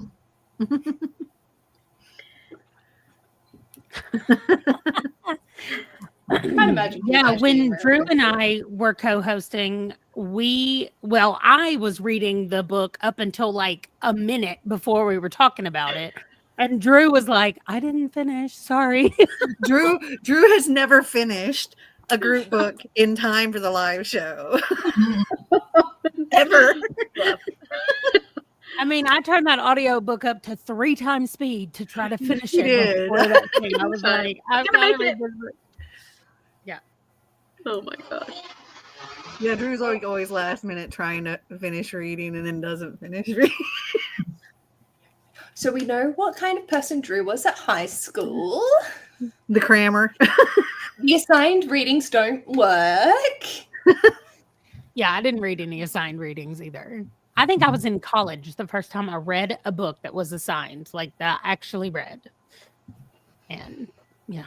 Ash read Bridge to Terabithia in year 7, and they were reading it out in class. And sorry, it was taking them a while to get through. Ash was sitting up the back, subbing his eyes out because he had already sped right through it and got to the ending. It was like, why are you putting us through this? Yeah, no. I just had to listen to everyone else read it out while he's sitting there just traumatized, bawling his eyes out. Oh. Yeah, don't make people read a sad book, especially out loud in class. Like, you're going to get to that point, everybody together. That's yeah, and I heard that one's like practically traumatizing. Yeah. Sorry, go ahead. Don't go into it while you're teaching. And I was like, no, I'm not reading that. I was starting to pick it. And then I was like, no, I'm not doing that. No. We watched Gattaca and then Titanic. For like, it was end of school time, and so we watched Gattaca in English for a comparison, and we were watching Titanic in history. And I was in extension, so all of my cohort was the same in every single one of my classes. I'm just sitting there with streaming down my face, sobbing. We go to the next class. I continue sobbing because it's just sad after sad. And they're like, it's not even sad. I'm like, you don't know it yet, but heartless bitches. Here I am, just crying over Jude Law and then crying over there was room on the door. There was room on the door. There was totally room on the door. But, I think, was I talking to you about it? My flights to America, Amy, on Bookstara Sprints. When I flew to America, I went by myself for my 21st, and flying over there, I finished reading The Book Thief. I then decided to watch The Good Dinosaur, Inside Out, and The Intern, and subbed my entire way, the entire plane trip over. Because I was just sad after sad, and then, oh, it's so beautiful, but oh my God, I'm so depressed all the time. And then the couple sitting next to me were like, are you okay, lovely? I'm like, oh, fine, I just picked the wrong media ticket. Shame. Going on my trip. And then I got to America and I was so jet lagged and just so overtired that I was like hysterical. I called mum and I'm just like, and she's like, just go take a goddamn nap. And I was like, okay, I'll talk to you tomorrow. Just cried. It was great. Yeah. Let's see. Now that I've read The House That's Really in the Sea last month, I can see it. That book was nice and fluffy, but absolutely. He definitely has a very clear message most of the time. I wonder if the way he writes helps him deal with the loss he's suffered. I don't know his background. I know Shell probably does. But that's rough. Loss is hard. That will change, someone. True. He's not lying. He's not wrong. I remember from when Drew and I co-hosted. Oh, that's funny. Thanks for joining us, Mo. Oh my gosh. Okay.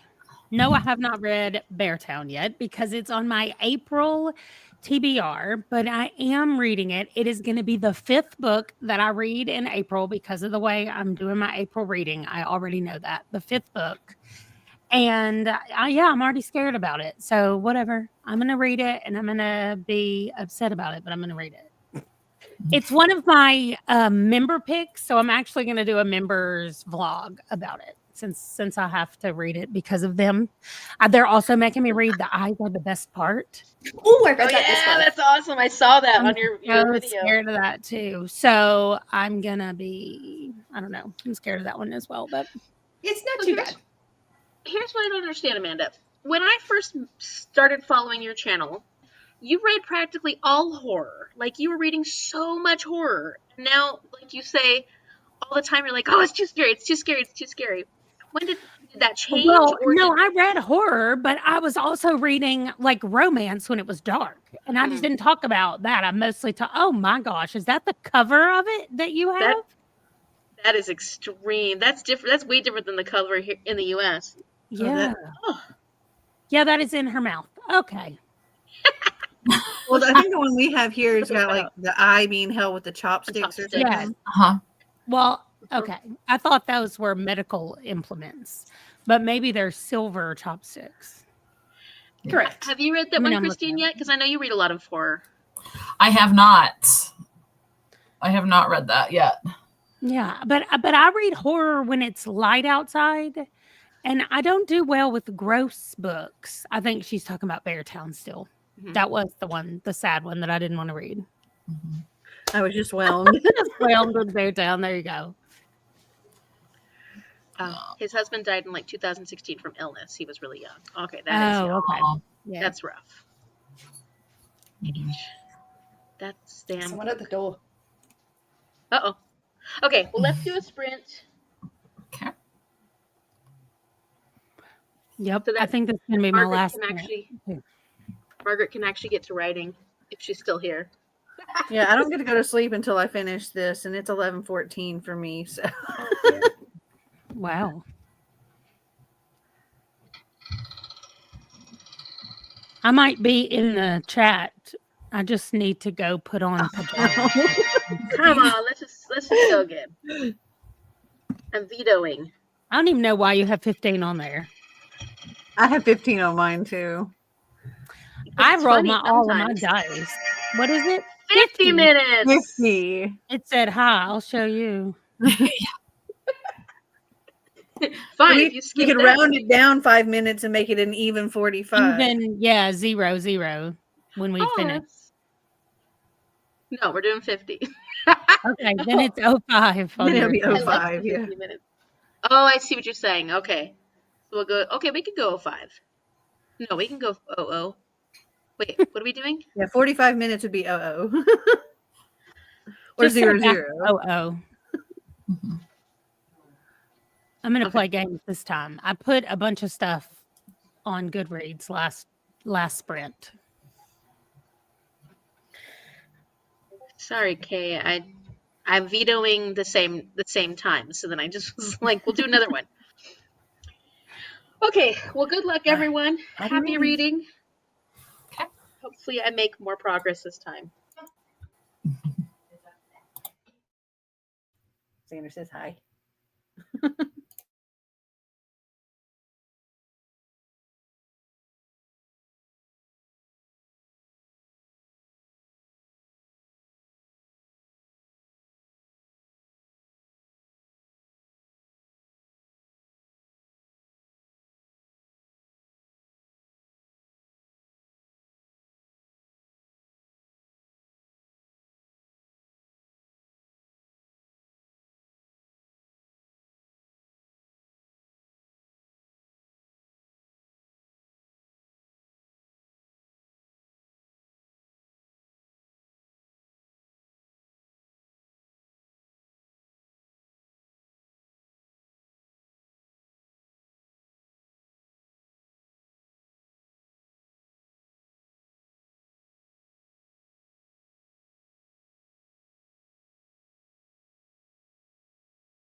Welcome back. How'd y'all go? To startle when that ends. Oh, sorry.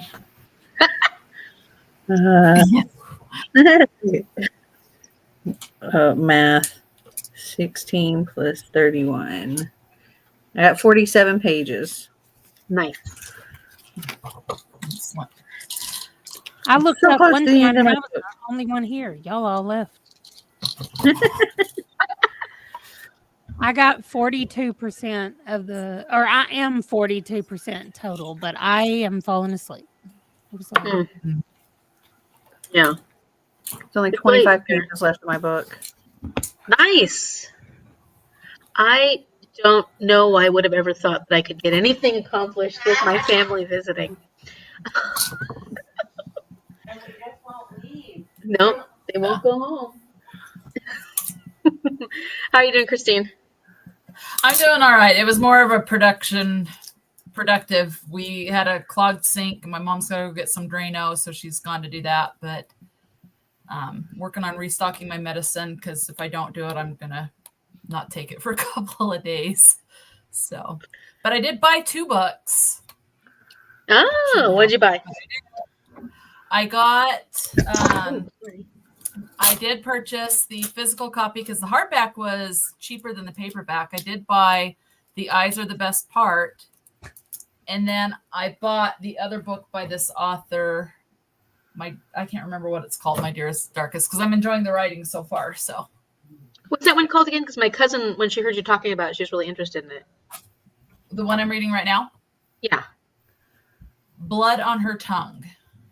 Blood on Her Tongue. Okay. It's by Joanna Van Veen. Okay. Yeah. Such a pretty cover. Yeah. Okay.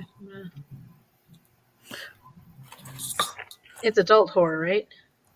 I think so. It's not tagged as adult or young adult, but I'm betting it's probably going to be adult. Okay. I'm going to simulate this title. There's a. Ew. Oh, It's definitely midnight where Melanie is. Now get rid of it. oh my God. Oh, I just swallowed. It was Arby's sauce. Ew. Oh, That's just Oh bad. no. Margaret did it. 940 words done. Bean is looking real cute. Here, I'll show you pictures. She sent me pictures of Bean. Looking real cute. There's Bean at a hotel. Aw, Aw. so cute. Meow. Yep. Tara finally started Shorefall. No judgment. You know me, it takes me forever to actually start the book. Got to chapter 16. Awesome. And Leanna's here. Hi. It has been. I've been surrounded by thoroughly puppers. distracted. And everybody else is making a lot of progress. Thanks to the sprints, didn't quite finish my book. Very, very close. I'm glad you made a lot of progress, though. Mm-hmm. Hey, Snicker. Snicker. Yeah. Oh, hi, How was- Einstein. Uh-oh. Einstein. You want to say hi? He's just a big boy. Hi! He is a big boy. He's a big boy. It's funny. I do a lot of the clips while sitting on the floor for this coffee exclusive vlog. And the second I sit on the floor, he's right here. I'm like trying to say whatever about the book, and he's licking my face. Just wants to be with you. Here, say hi. Hi. Oh, hi, Snicker. Such a fluff. He's a fluffy boy. Oh, jealous boy. Einstein's whining. We got 3 dogs over here today. 3 little dogs. Oh, don't start chewing on me now. Alina says, "Floofy." He's very floofy. He's my floofy boy. Where's Django, Amanda? He's actually, I just looked to see where he was when I saw the puppy. I was like, why is he not with me? But he's in the dog bed that's over here beside me. I think you can see his butt right there. He's under the cover. That's the only thing sticking out right there. That's So cute. Wow. Snicker's big. See, I'm a big boy. I didn't realize how big Snicker was. So he weighs half as much as Einstein. Wow. It's all a floof. It's all It's of his all floofy. floof. He's a super floofy boy, aren't you? Yeah.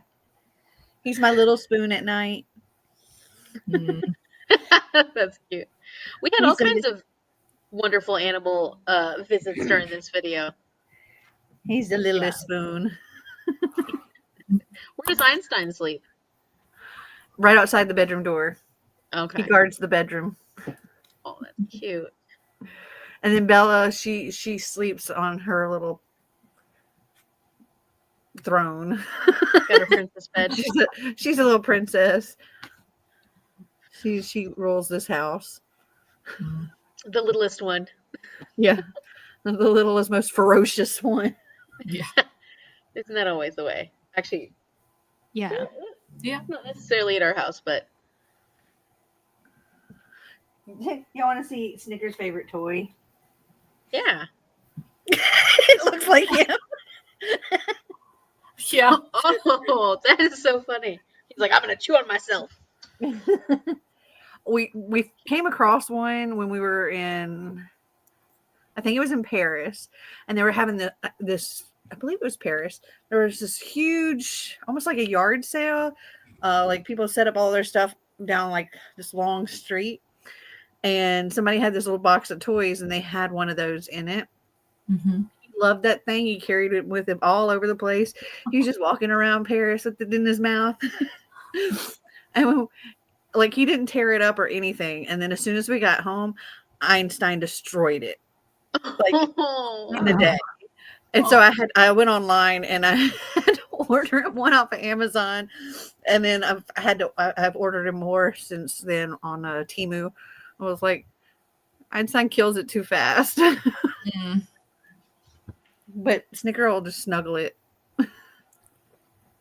Yeah, my dog loves her toys, and so she keeps them for a long time because she doesn't actually tear them apart, but they eventually, start falling apart because she likes to shake them, and they get loose. And but she loves her Triceratops, Amanda. She just loves that thing. So Nice.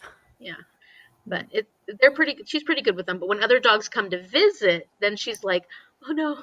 They're tearing apart my dog. Oh no, they're tearing apart my dog, my toys. Oh no. She gets a little like, oh no. Yeah, this one currently has no eyes because Einstein ate them. That's so creepy.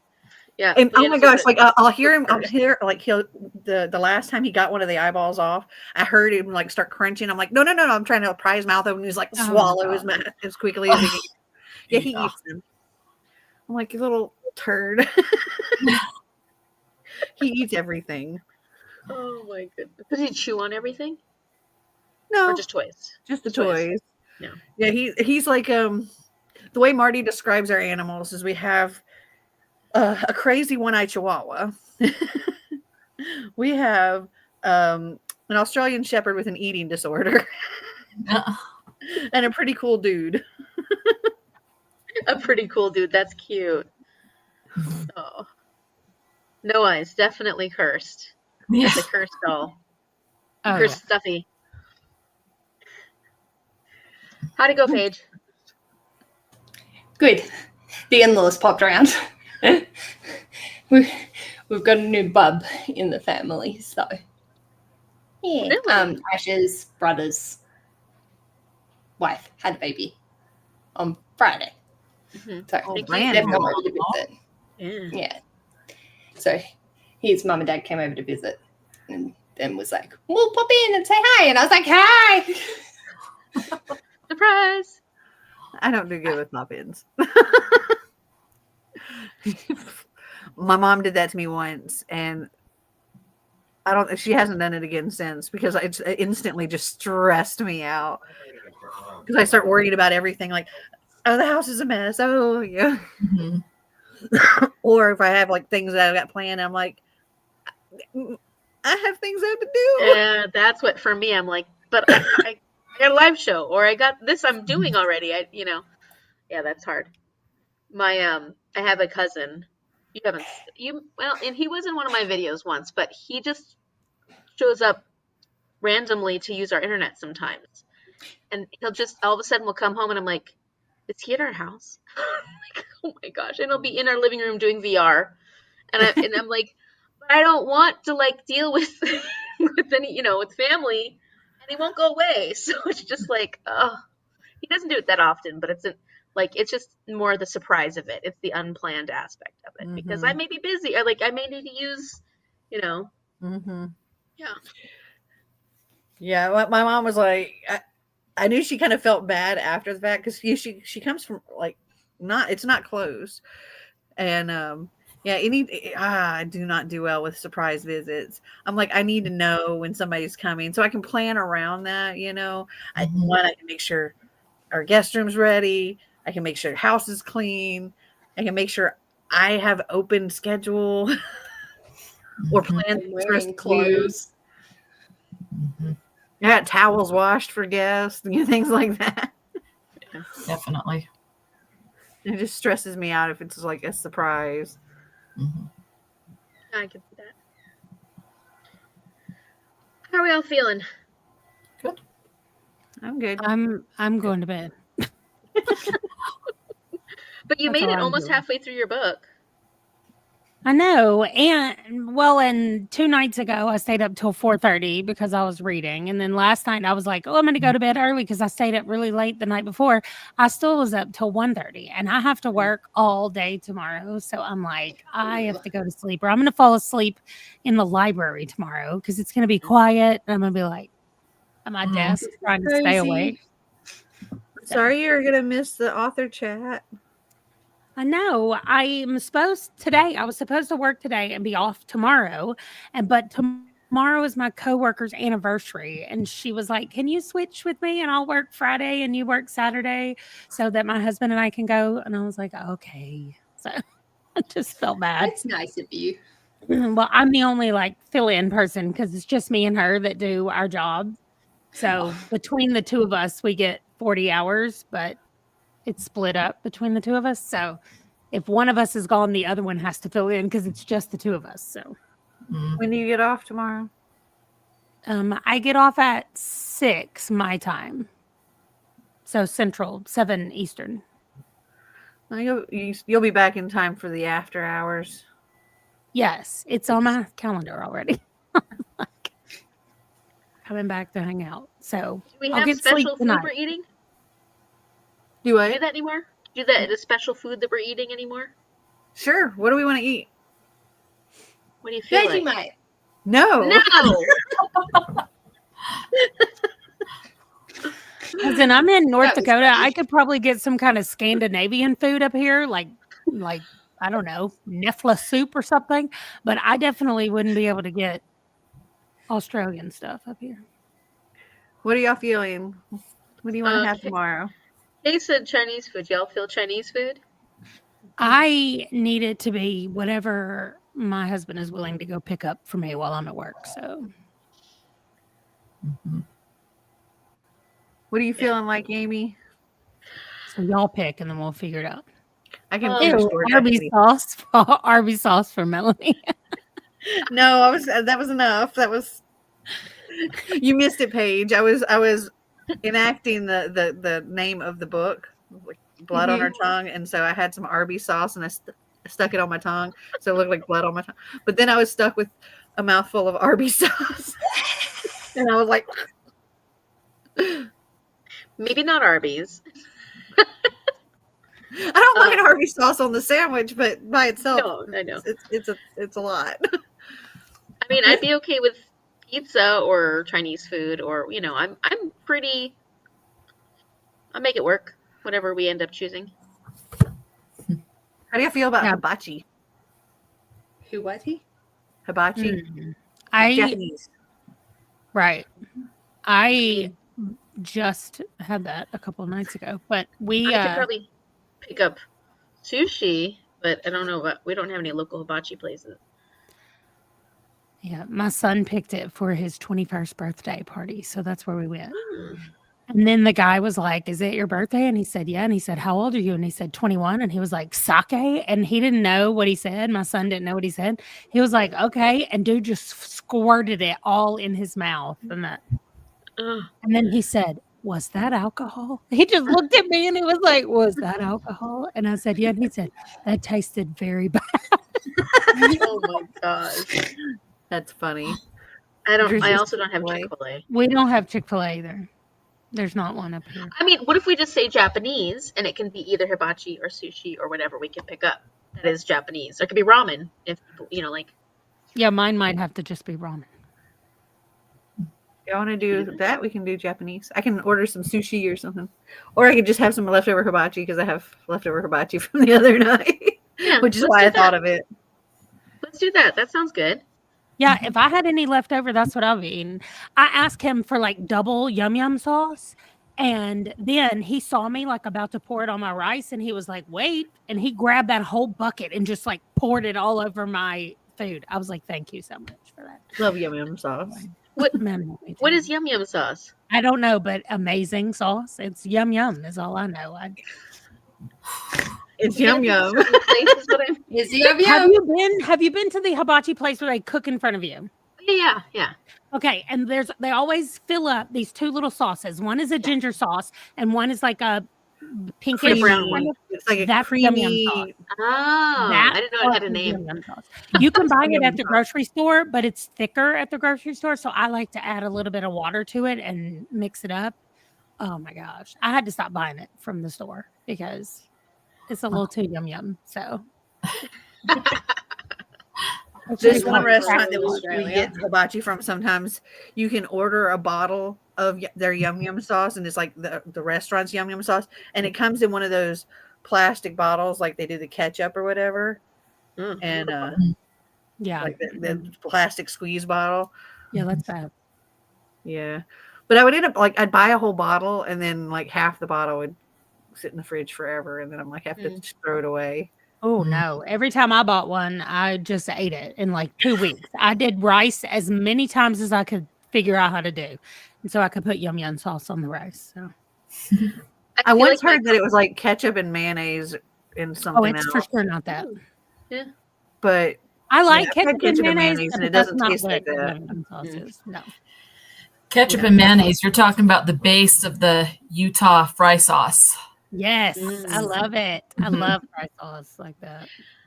Yep. My friend, when I was younger, used to dip her French fries just in mayonnaise, and it was so good. So whenever I was with her, we'd go dip our French fries in mayonnaise. They did that when we were in Germany all the time. Ranch. Mixed ketchup and ranch together. Oh no, I like ranch, but I don't want it mixed with ketchup. No. Yeah, that's how I used to do it. And then Xander introduced me to ketchup and mayonnaise, and I'm like, oh, that's good too. Yeah, they sell mayo chup at the store. It is not the same. I do not. What is that? Oh, mayo chup, like mayo ketchup. Oh, yeah.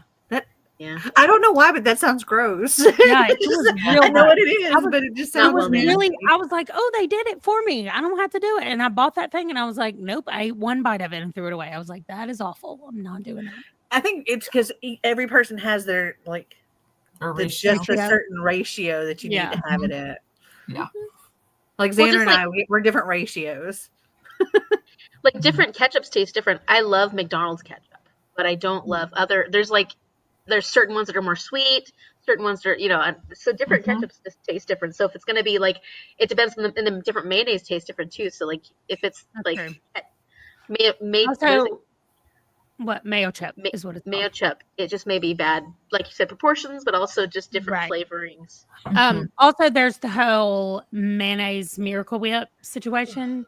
And I think it's a Southern thing to like Miracle Whip. Y'all can correct me if you want to, but everybody I know eats Miracle Whip and calls it mayonnaise. And so my husband doesn't like any of it, period. And we got married and I sent him to the store and I wrote mayo on the list and he came back with mayonnaise. I was like, what is this? Oh, mayonnaise. He said, it's mayonnaise. That's what you put on the list. I was like, I wanted Miracle Whip. And he said, you did not put that on the list. I'm like, how do you not know that's mayonnaise? I don't understand. So My grandma loved Miracle Whip. Yes, Miracle Whip is. And I just I associate with I like. my I have grandma. mayonnaise. I hate I it. like both of them, but Miracle Whip is my favorite.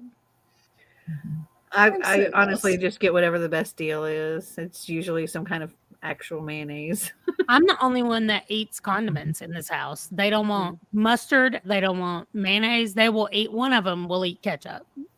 That's it. Like they're the worst. We used to go through a lot of mayonnaise because Xander was like on this grilled cheese kick for a while where he was making a ton of grilled cheeses, and instead of using butter on the bread, he uses mayonnaise. Paige. It really does make the best grilled cheese. Huh. If you've never tried it, you should try it. I actually learned that trick from I worked in a restaurant, and that's how they made their grilled cheeses in the restaurant, was using mayonnaise. And I mean, it's just another oil. It's made with oil and they egg. really do make the best grilled cheeses. It melts well too, and it has a lot of flavor. We also use mayonnaise in either. mashed potatoes. Paige, I just need to know, do they not have mayonnaise in Australia? We have mayonnaise, but I don't think it's your mayonnaise. It might be Miracle Whip. Hey, now there's nothing wrong. But yeah, we put mayonnaise there in is. mashed potatoes, and it makes them like really creamy, delicious. No, my kids would riot if I put mayonnaise in mashed potatoes. Even if they probably wouldn't even know. If they got one hint that it was in there, they'd be like, "This tastes like mayonnaise." They probably wouldn't even know. You just pick one big like tablespoon in there with it and mix it up. Yeah, it's delicious. we just put butter in ours Butter. And Yes, sour butter. cream. That one I know. and sour cream. Yes, Yeah. Duke's is a Southern mayonnaise brand. We have Duke's in our fridge right now. Sour cream in your what? sour cream and mashed potatoes. What? Yeah, for sure. Oh yeah. What about like when you have a baked potato, you don't put sour cream on it? Yeah, in a baked potato, but when I'm making mash, it's just milk, butter, salt. And sour cream. Sour cream. And bacon bits. And bacon mayonnaise. bits and some shredded cheese. And dill. And some cheese. Listen. I spent the wrong time in America with the wrong people. Yes, you did. Yes, you did. Oh, for sure. I just watched there's a potter in Australia, which by the way she says that she's a potter every time. That's not how she says it. But I love the way she says the word potter. Anyway. Yes, that right there. And anyway, so she just came to the US for a museum, like invited her over to talk about pottery and stuff. And she said it was the first time she had been here. And she was in like Oklahoma in the middle of nowhere. It's not like she went to New York City, but she said, I knew that the portions were large. Like people had told me that the portions of food was going to be big. And she said, but I was unprepared. She ordered a burrito and rice at a Mexican restaurant. Oh, and they videoed her face when it showed up. It was so funny.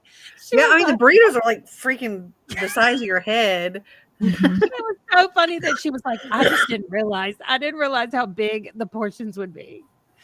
So funny. Here's the thing. At Mexican restaurants, they have plates about this big, but they spread the beans and the rice about this thin. Yes. So it covers the whole plate. But there's not actually as much as you think there is. It's just to make sure that they can use these giant plates. Well, We still probably would struggle. so Marty Probably. can only eat half of a burrito from the Mexican restaurant. And he Sounds can like eat. my kind of man. Burritos But especially. like That's these different. burritos Yeah. are gigantic. We Yeah. ordered Mexican just the other night, and he got a burrito, and it was like smothered in like the white cheesy sauce and stuff. Mhm. And somehow they messed up and ended up giving him two. So he had two gigantic burritos, and he was like, "Sweet, I'm gonna eat this for the next couple of days." Yeah. Chipotle burritos. Those are massive. Yeah, I've started getting like the mini bowls when I go, and they're just like the perfect size. It's probably a kid size. I don't know, but then I'm like, this is much better than the other one where I feel like I'm forcing myself to eat it, or I just take the rest of it home. But Mhm. anyway, I make my Okay. Mexican food ugly. So like when I ordered Mix Mexican, it I all ordered the together? chimichanga, and it came with rice and beans and all that other stuff. And then I like cut everything up, like cut Oh, the chimichanga up, and then I just mix the whole plate up until it's just this pile of brown mush that looks like somebody regurgitated it. I knew it. I knew she was gonna go there. I knew she was going to go there too. And that's how I eat it, because I'm like, it's all going together anyway. We Oh my taste gosh, it you all at sound the like my same brother. time. I can't even have my food touching, much less make Yeah. a big pile. Now there are rules, like rice and beans can touch and things like that, but don't go ridiculous and pile everything. My brother's like, "Well, it's going the same place." I'm like, "It doesn't taste the same getting there." Dang, that's nasty. Okay. But if you want to taste it all at the same time, you just, No, I don't. not a, I you're don't. not I a like mixer, one at a Christine? time. What was that? You're not a mixer? No. Tell me you're Nope. artistic. That messes without screws telling with the me you're artistic. textures and the different flavor. Yeah, I can't. Nope. and that's Yeah, honestly, okay. I think that's the only thing that I do that with is Mexican food. I just mix it all together, and it looks like a pile of brown goop. Sadness. My favorite thing was, Sadness. classic American breakfast. You got bacon, eggs, hash browns. So I used to love to cut up all my bacon and then, cut up the eggs and then mix it with my bacon and my egg and my hash browns. Like that No, whole, 'cause you have to put ketchup on the hash browns, and you can't have the egg yolk getting in the hash browns with the ketchup. you don't need to put the ketchup if you got the eggs because you got the egg yolk and it's Some people No. put ketchup in their eggs. Oh no. We're not True. doing that. I've seen people do that, ketchup on their eggs, which No. I think is disgusting. But I've seen I've done it. people It's do not that. bad. I don't like scrambled eggs. So if I have scrambled eggs, I can eat it if there's ketchup on it. Yeah, my son can Wow. eat anything if he puts ketchup on it. So that was our rule when he was little. I'd be like, just put ketchup on it. Whatever it was, I'd just be like, let's put green beans. That was how I got him to eat green beans for the longest time. He just dipped it in ketchup. I'm like, We had a student, an exchange student from Mexico, and he literally put ketchup on every single thing, everything. And I'm like, I'd watch him eat, and I'm just like, that is so nasty. Yeah, he put ketchup on pizza. I'm like, it's already got sauce. It's already got ew, tomato and sauce. those That compete makes with sense each other. though. I had a kid recently who I couldn't get him to eat much. Like he just was really very picky about eating. But we had ketchup one day, so I was squirting ketchup on his plate, and then he started asking for all the different foods we had, and he took salad, and so then he was just dipping his salad in the ketchup. He was eating everything all of a sudden. Oh. I'm like, oh, if we had just had ketchup, you'd have eaten every single thing else. Because as long as he could dip it in the ketchup. But salad was a little weird for me. I have a Yeah, question. that's going in.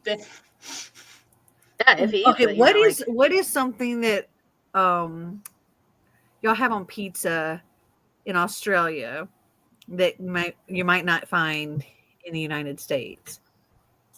You'll put every random shit thing on there.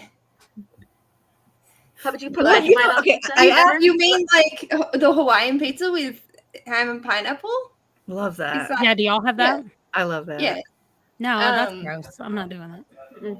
I did the pepperoni pizza. I'm also not a big pizza person, so I'm not the best person to ask. Well, I asked because we had exchange students, one from Kazakhstan and one from Germany, and we were going to order pizza one night. And we were like, okay, what do you want on your pizza? And one of them wanted tuna, Oh, that's different. and I'm like, that's not an option.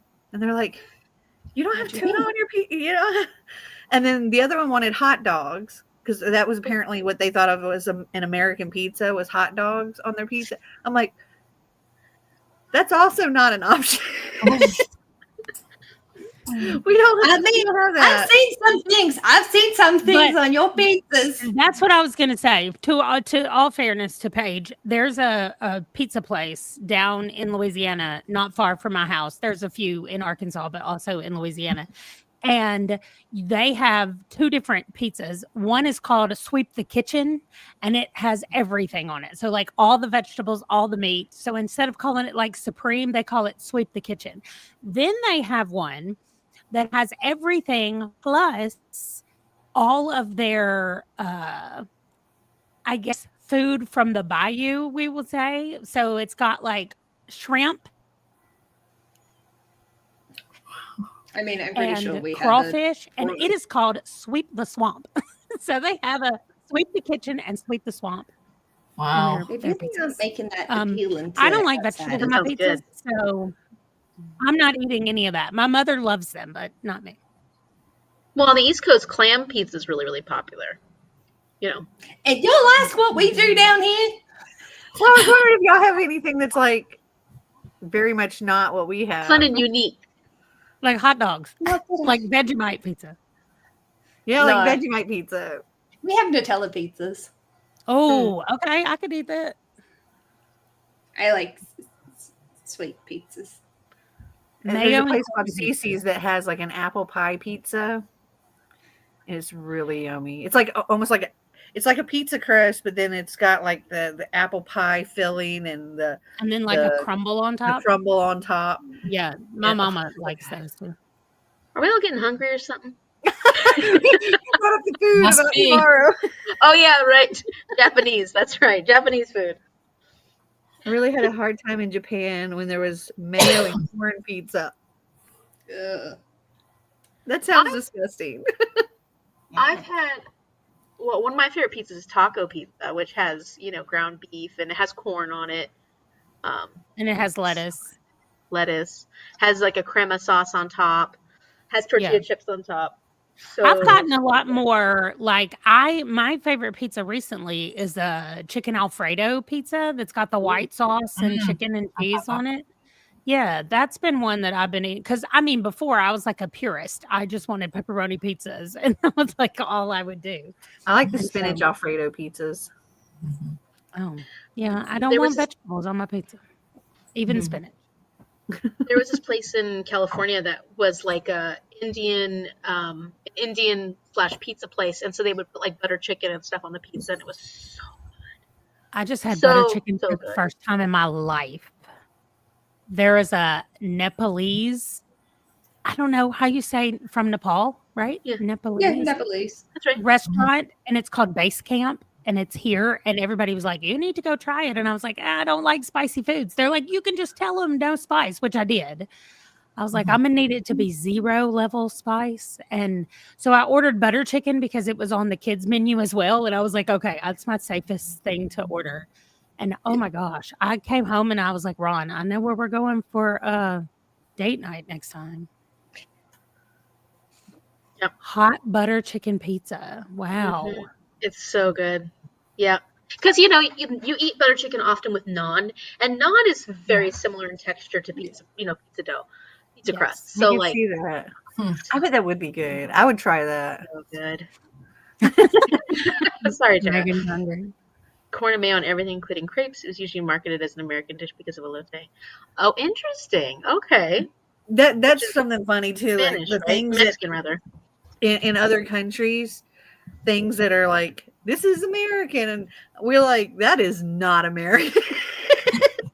Yes. We've gone to some of these places and they're like, American pizza, and it's like hot dogs and something, and I'm like, that is not. They're American specialty drinks. Oh yeah, we went to this one place and their American specialty drinks. There was Mountain Dew.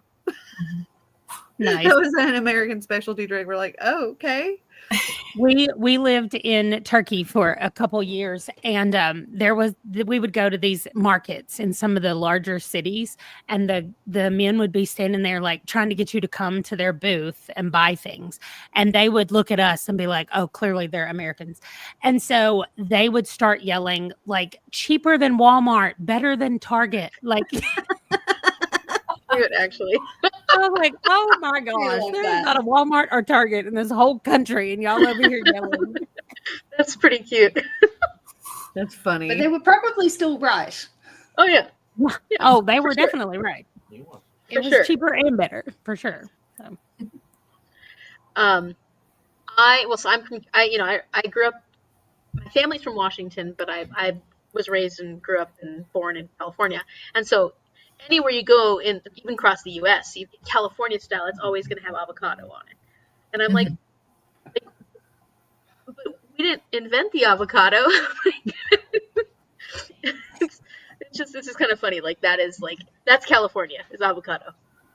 So yeah, there's certainly things, but yeah, then there's things that you're like, well, I mean, yeah, we like that, but how is that indicative of us?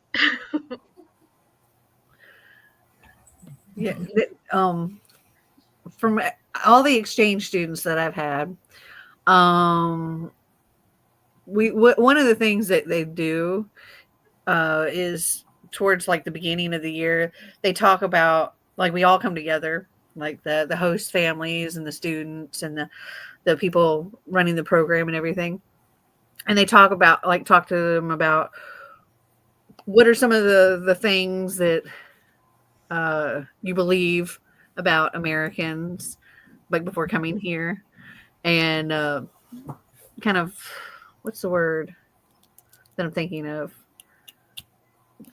where you kind of group all of everybody together. Stereotypes? Like, huh? Stereotypes? Yes, stereotypes. That's the word I was thinking of. Mm-hmm. Like the stereotypes that you have for Americans.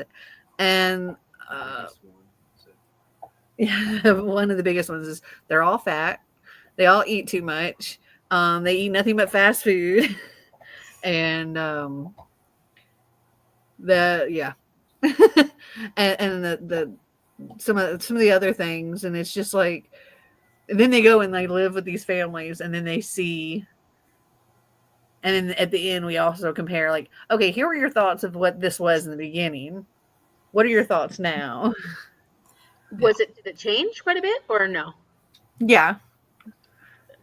Different. Yeah, Oh, in my house, they'd be like, "Oh, they do eat a lot of fast food." So yeah, I mean, we do eat a lot of fast food. But there's like also you learn a lot, huh? Like I had the not that you were all fat, it was more I knew that your portion sizes were bigger than mine. And I struggled to get through an Australian small, so I was like, oh fuck, I'm screwed. you're gonna have. And then I got over, and then I got a pizza. Leftovers. He's like, why is the pizza bigger? No, actually, our pieces are bigger than our face. But like, it was half the size of my body. Why? Well, it's not for one person. Well, I thought the same way. Listen, Melanie, that's just a mindset. It can be. It can be. I went to when we were in Italy, I was so shocked by the amount of food that they ate during dinner. Like they brought us out a giant salad, then they brought us out a pizza, and that wasn't even the main course. Then they brought us out the pasta dish, and I was like, y'all, I got full on the salad. Why are you still bringing food out here? So many courses. Yeah, it's like, oh, we're still eating. I was like, well, I'm done. I was done a while ago, but I'm like, yeah, there are a lot of courses, I guess. Well, and then you would eat, like, that is your whole evening of entertainment. Like, you go to the restaurant from like 6 to like 11 or 12. Oh, for sure. Yes. Not 6. No, you're right. Actually, Way you're right. later. It's 9 to 1. We did a lot more of that in Spain also. That leisurely dinner that they do. And living in Spain is just insanely, like, switching my mind from being like, oh, I can't just go get my hair cut at 1 p.m. because everybody's closed for siesta. Like the things that I had to just change my mind. And we do like to go to dinner early and eat like 5:30 or so. Yeah, you're not finding a dinner place at 5:30. Nobody's even open at 5:30, and we're just wandering the streets. Like, can we get some food from somebody? It took us like forever. earliest dinner places you're finding is maybe 7:30. Yeah, it took me so long to adjust to all of that. But when we did live, my stereotype for Americans is loud and obnoxious. Like those are the things, especially when you're traveling and you're like overseas. Okay. They weren't prepared for how loud and fast Americans talk. Yeah. And so I told my husband when we were traveling and we were in Turkey, I was like, what if we just grabbed some like small Canadian flags? As long as I keep my mouth shut and nobody hears my accent, they don't know if I'm Canadian or not. Like we could just be like, we're not the obnoxious Americans. It's fine. We're not. And I mean, when I would see Americans somewhere like acting foolish, I just want to be like, why are y'all doing that? Like y'all are Why are y'all you being making us look that so way? yeah, Yeah. I was like, you're being Why so you making me loud look and bad? you're drunk and you're Yeah. just demanding that everybody speak English to you. Like I hated it so much. I was like, oh, these Americans over here. That was Well, when I and wanted my Canadian flag. Just wanted to be like, it's not me. it's that lack of like awareness of anybody else around you, like, and that that the world doesn't actually revolve around you. And when you Yeah. go to somebody else's country, you attempt to you should attempt anywhere, but like be respectful of their culture because you're in their country. Oh, for sure. One thing I noticed when we were when Marty and I went to Barcelona for like 10 days was the different. Okay, so you know how like when we're walking on the sidewalk, we walk much like we drive on the streets. Go on like we're on the right or going on the Yeah. left. Yeah. Everybody's it's the opposite there. You walk on the opposite side. Yeah, you walk on the opposite side there. That definitely True. took a lot of us walking headfirst into people going in the opposite direction. We're like, yo, we're supposed to be on the other side. We wouldn't be able to drive in a place that's on the other side because we would be we'd be those people driving on the wrong side of the road. That was the funniest thing when we were in Ireland. And every time you walk up to a walkway, there are signs everywhere that say, look left, look right. Like it's everywhere. They're like, look both ways before you step out into the street because we're used to not. I mean, we are supposed to look both ways, but not when you step out in that first, whatever. So there were signs everywhere. And I made my husband drive the rental car. I was like, I'm not doing it. It was so freaky to ride in a car on the wrong side of the road. I was like, no. I was so worried that we were going to have a head-on collision. It just felt weird. Yeah, we didn't drive, but we rode in cars like that, and it was definitely like. Tell them about the guy that was going so fast. Oh yeah, where was that? We were in Ireland. I think it was on our way back from the airport in Ireland. So we first got there. Yeah, it was like rainy. It was a little bit rainy. We're driving from the airport to our hotel, and this guy is flying. At first I couldn't tell how fast he was going, but I knew he was like zooming past all the other cars. And I happened to look over at the speedometer, and it was like 200 kilometers an hour, and I'm like, and I got on my phone, I calculated, I was like, I forget, I think it came out to being like around 120 miles an hour or something like that. He was flying. I'm sitting there, I was holding Xander's hand. I was squeezing the life out of his hand. I was like, oh, scared. And then the rain picked up and it started pouring, and the guy slowed down to like actual speed limit. But it was terrifying. Because I was like, I know we're going fast, and I couldn't tell exactly how fast we were going, but I was like, 200 kilometers an hour seems like it's really fast. That is really fast. Yeah. I feel like Shell is trying to call you out there, Amy. No, she's being honest.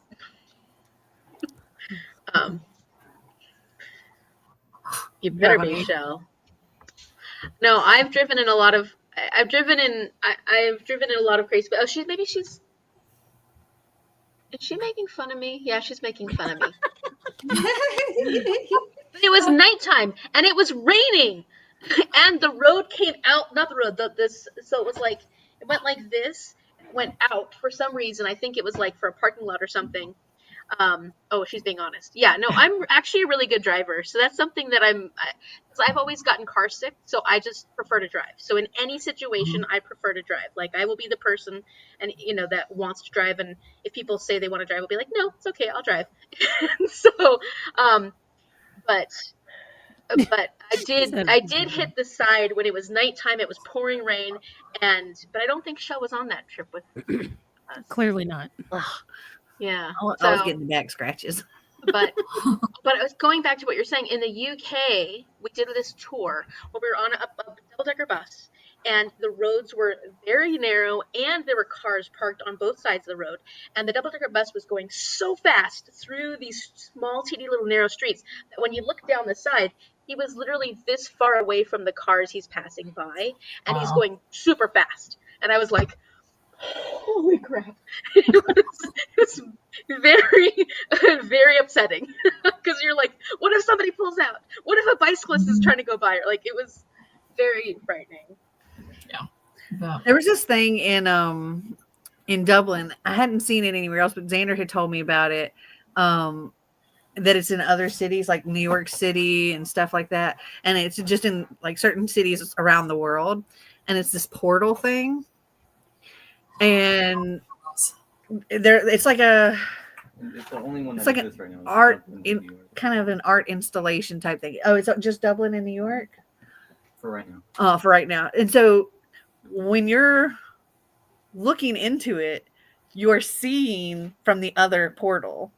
Oh. So you're seeing, when we were in Dublin, we were seeing people in New York, and they were seeing us. Weird. And so, like, they can't hear you or anything, but they can see you. And so, like, we were going up to it and doing like this, and people came up to on the New York side and did it back. That's cute. Oh, that's really cool. That was very cool. Well, It was a fun fact. so Yeah, my scariest driving was in Athens, Greece, Sorry, actually. New So like York. I've driven some pretty cool places, like I'll drive anywhere, but that was the freakiest was Athens because people just make their own lanes. So you'll be just driving along, and then all of a sudden somebody goes, "No, I want to go here," and there's me in the car in the other lane, and they'll just come right between you. And there's mopeds everywhere too, so they're also just going vroom vroom vroom all around you. And a 2-lane road can become a 4-lane road if somebody wants to become. Or you're driving along and the person in front of you stops, puts their blinkers on so that they can get out and go like they double triple park. I'm going to park right here so I can go inside to the store and pick up something. And so that happens that kind of stuff happens so often. I was surprised there wasn't like constant. But when we drove in Athens, it was so chaotic that at the end, I was like, I'm doing fine. I got this. And I was able to handle everything. We didn't get into an accident. Everything was fine. But at the end, I had to like peel my fingers off the steering wheel. It was wild. Yeah. Xander said a fun fact about that portal thing is 1 week after it opened, they had to close it down because a woman in New York flashed her. Oh, yeah. Mm-hmm. I've been hearing about that. We're so wonderful. I was This is going to our say, fault. the people, well, we had to stop our children when we were headed down to the beach in Spain. And I was like, listen, boys, there's going to be people here who are not wearing the tops to their bathing suits. And they were like, why? I was like, it's just the way they do at the beach. I just need y'all to be prepared. But I'm going to say, my husband and I were talking about it, and I was like, listen, I would much rather my children see these normal, natural, topless people than the people that you see in movies and on other things where topless people might be, because those are not always normal and natural. And I was like, I would much rather them see this. Anyway, one of my kids was like, I don't want to go. I just don't want to go down there. And I was like, listen, it's going to be fine. You're going to play in the sand. You're just not even going to be paying attention anyway.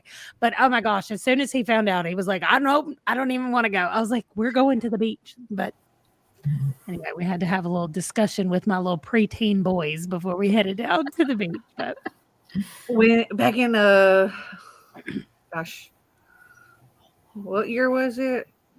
20. I don't remember. Whenever Becca graduated and we did our little world tour, one of the places we went was Paris, and Xander was like 11, I think, at the time. So it would have been like 2011, I believe, something like that. Anyway, is that right? No, that's not right. Anyway, he was 11, and we went to Moulin Rouge, and the female dancers are topless, even though they've got all the beading and a bunch of other stuff. And so I was just like, oh Lord. His little 11-year-old, he's just be staring at boobies the whole time. Never gonna be the same. No, I think after a little while you don't even really notice them because you're like noticing. I don't know if he was constantly noticing. He also got high. Yeah, contact. Because we went to Amsterdam, right? And he saw things there too. Red light district. Yeah, we happened to accidentally walk through the red light district, not knowing exactly where it was. We accidentally walked. So me and Marty with our 2 kids walking through the red light. So he saw all the women, and but also then you could smoke in public, and you can't do that anymore. But then you could, and so there was a lot of people smoking. And we had just gotten dinner, and we were like on our way to the train station to go back to our hotel. And we walked through the red light district, getting to the train station, and we had some like leftover fries. And he's like constantly eating these fries. And then we get to the train station. He's like, I don't know why I'm so hungry. And we're like, oh my God, he's high. He's gotten high just walking down the street. Oh, And I'm like, my oh God. Lord. We all knew what was going on except for him. And he was just like, I feel funny.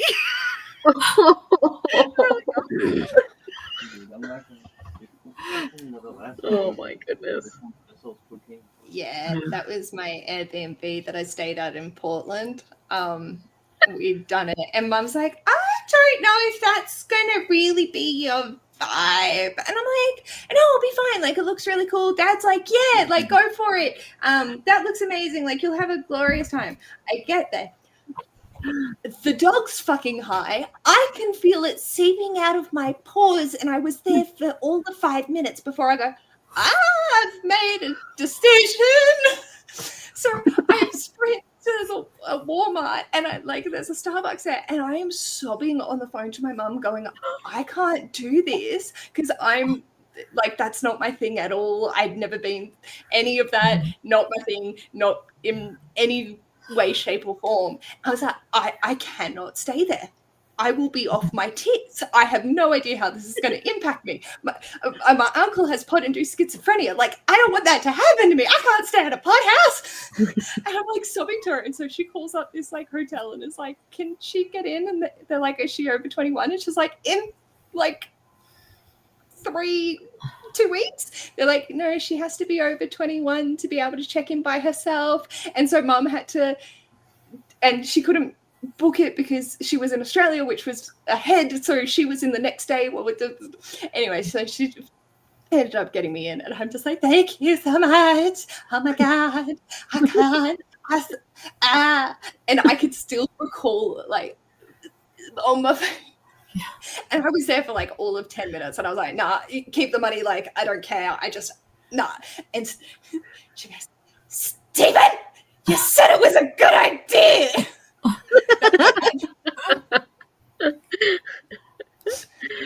Oh my goodness. Well, yeah, that was a learning experience for me and my very sheltered upbringing. I am going to bed. Thank you for the sprints. And then I stayed up chatting with y'all.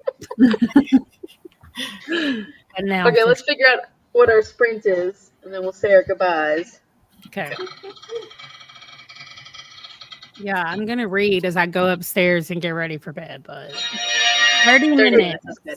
This might have to be my last one, too. Now, this will probably be just enough for me to finish my book, too. Okay. Oh, good. Amanda, thank you so much for joining us, and I'll see you tomorrow. Yeah. All right. Yeah, I'll be at the after hours with something that is Japanese. potentially Japanese. So.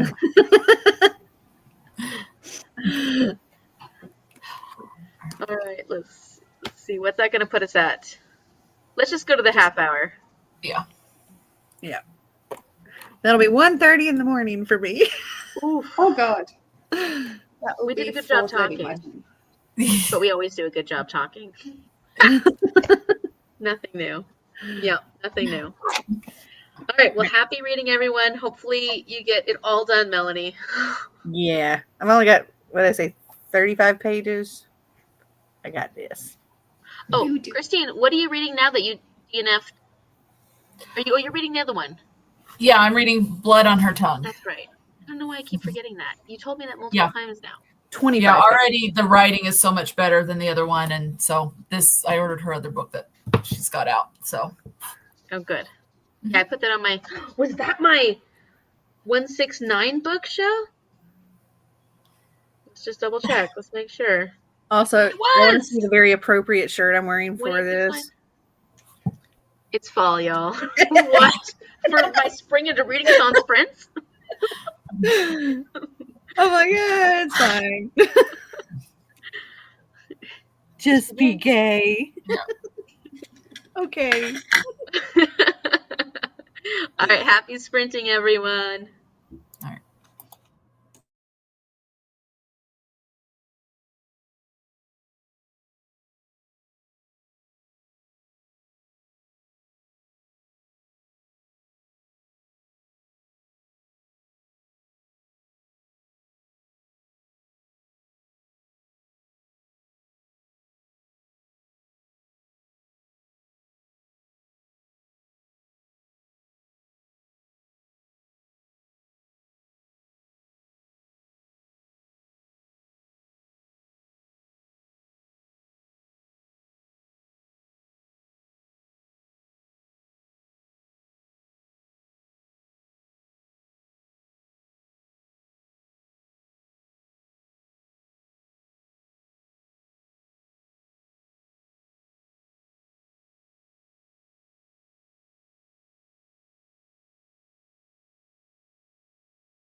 Okay.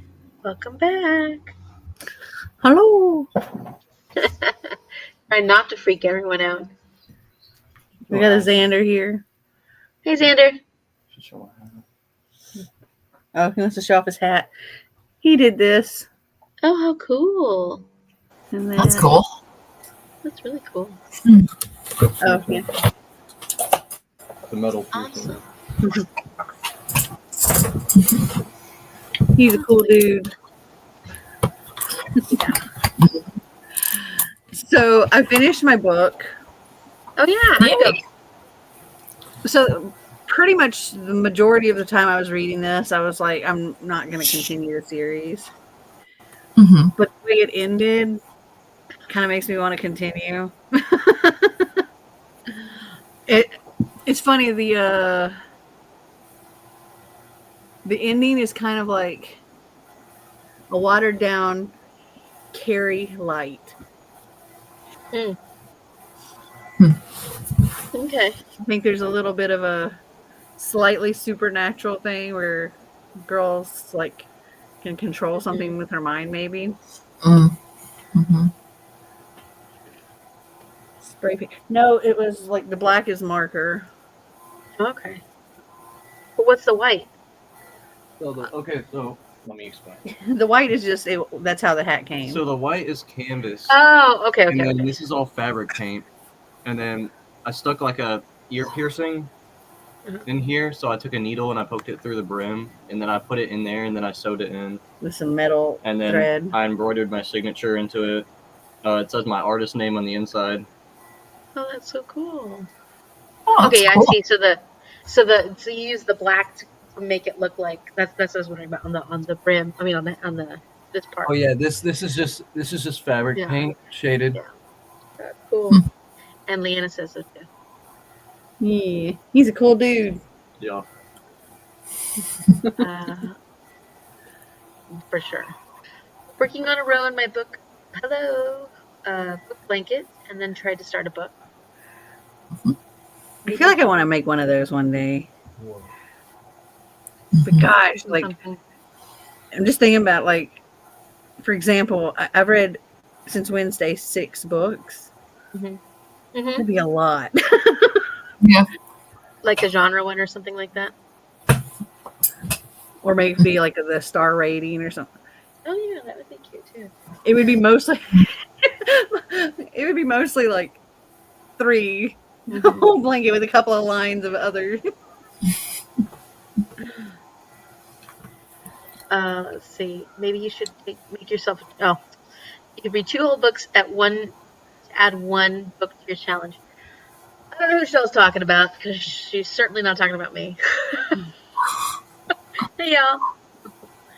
Hey, Jean's here. Can't fall asleep. It's 1:30 here, so I thought I'd watch you guys.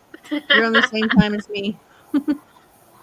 Yeah, we're getting tired. Oh, hey, Mitch has entered the games. I gotta read that.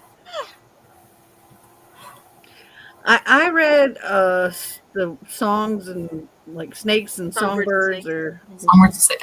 yeah, and I was like, it was okay, but I kind of felt like it was unnecessary. But the Haymitch ones, I am a little more intrigued by. Though I think that might be something that I just like get from Libby or something. I like Songbirds and Snakes, but yeah, I think it started stronger than it ended, for sure. That one I is mostly read it so I could watch the movie, which I enjoyed the movie. I don't think I saw the movie. I think in that case I actually enjoyed the movie more than I enjoyed the book. I actually went and bought the box set, and it had all 4 of them, but they're all in paperback and all sprayed edges. Yeah, the new one, right? That's so pretty. Yeah, these new ones. I love these editions. I like the simplicity on the really cover. Pretty. Yeah. Yeah, that's stunning. So I'm really hoping that they do this for Songbirds and Snakes, because the box set has the Ballad of Songbirds and Snakes. So I'm hoping they do the new one, which I just blanked on the title of, but I'm hoping they do that Haymitch's one in that edition. Yeah. Car loves it too. It's a very nice box set. Mm-hmm. Oh yeah, this is so much better. So many Easter eggs. Okay, that's good to know. Good. More I hope excited you for like David's my book. notes. What? When you forgot the title, I was like, Rainbows, bats. sunshine over reaping. Oh yeah. Yeah. I am It's like not a good with sign. grades. I'm like rainbows and bats. Yeah. That sounds like an awesome book title. Mm-hmm.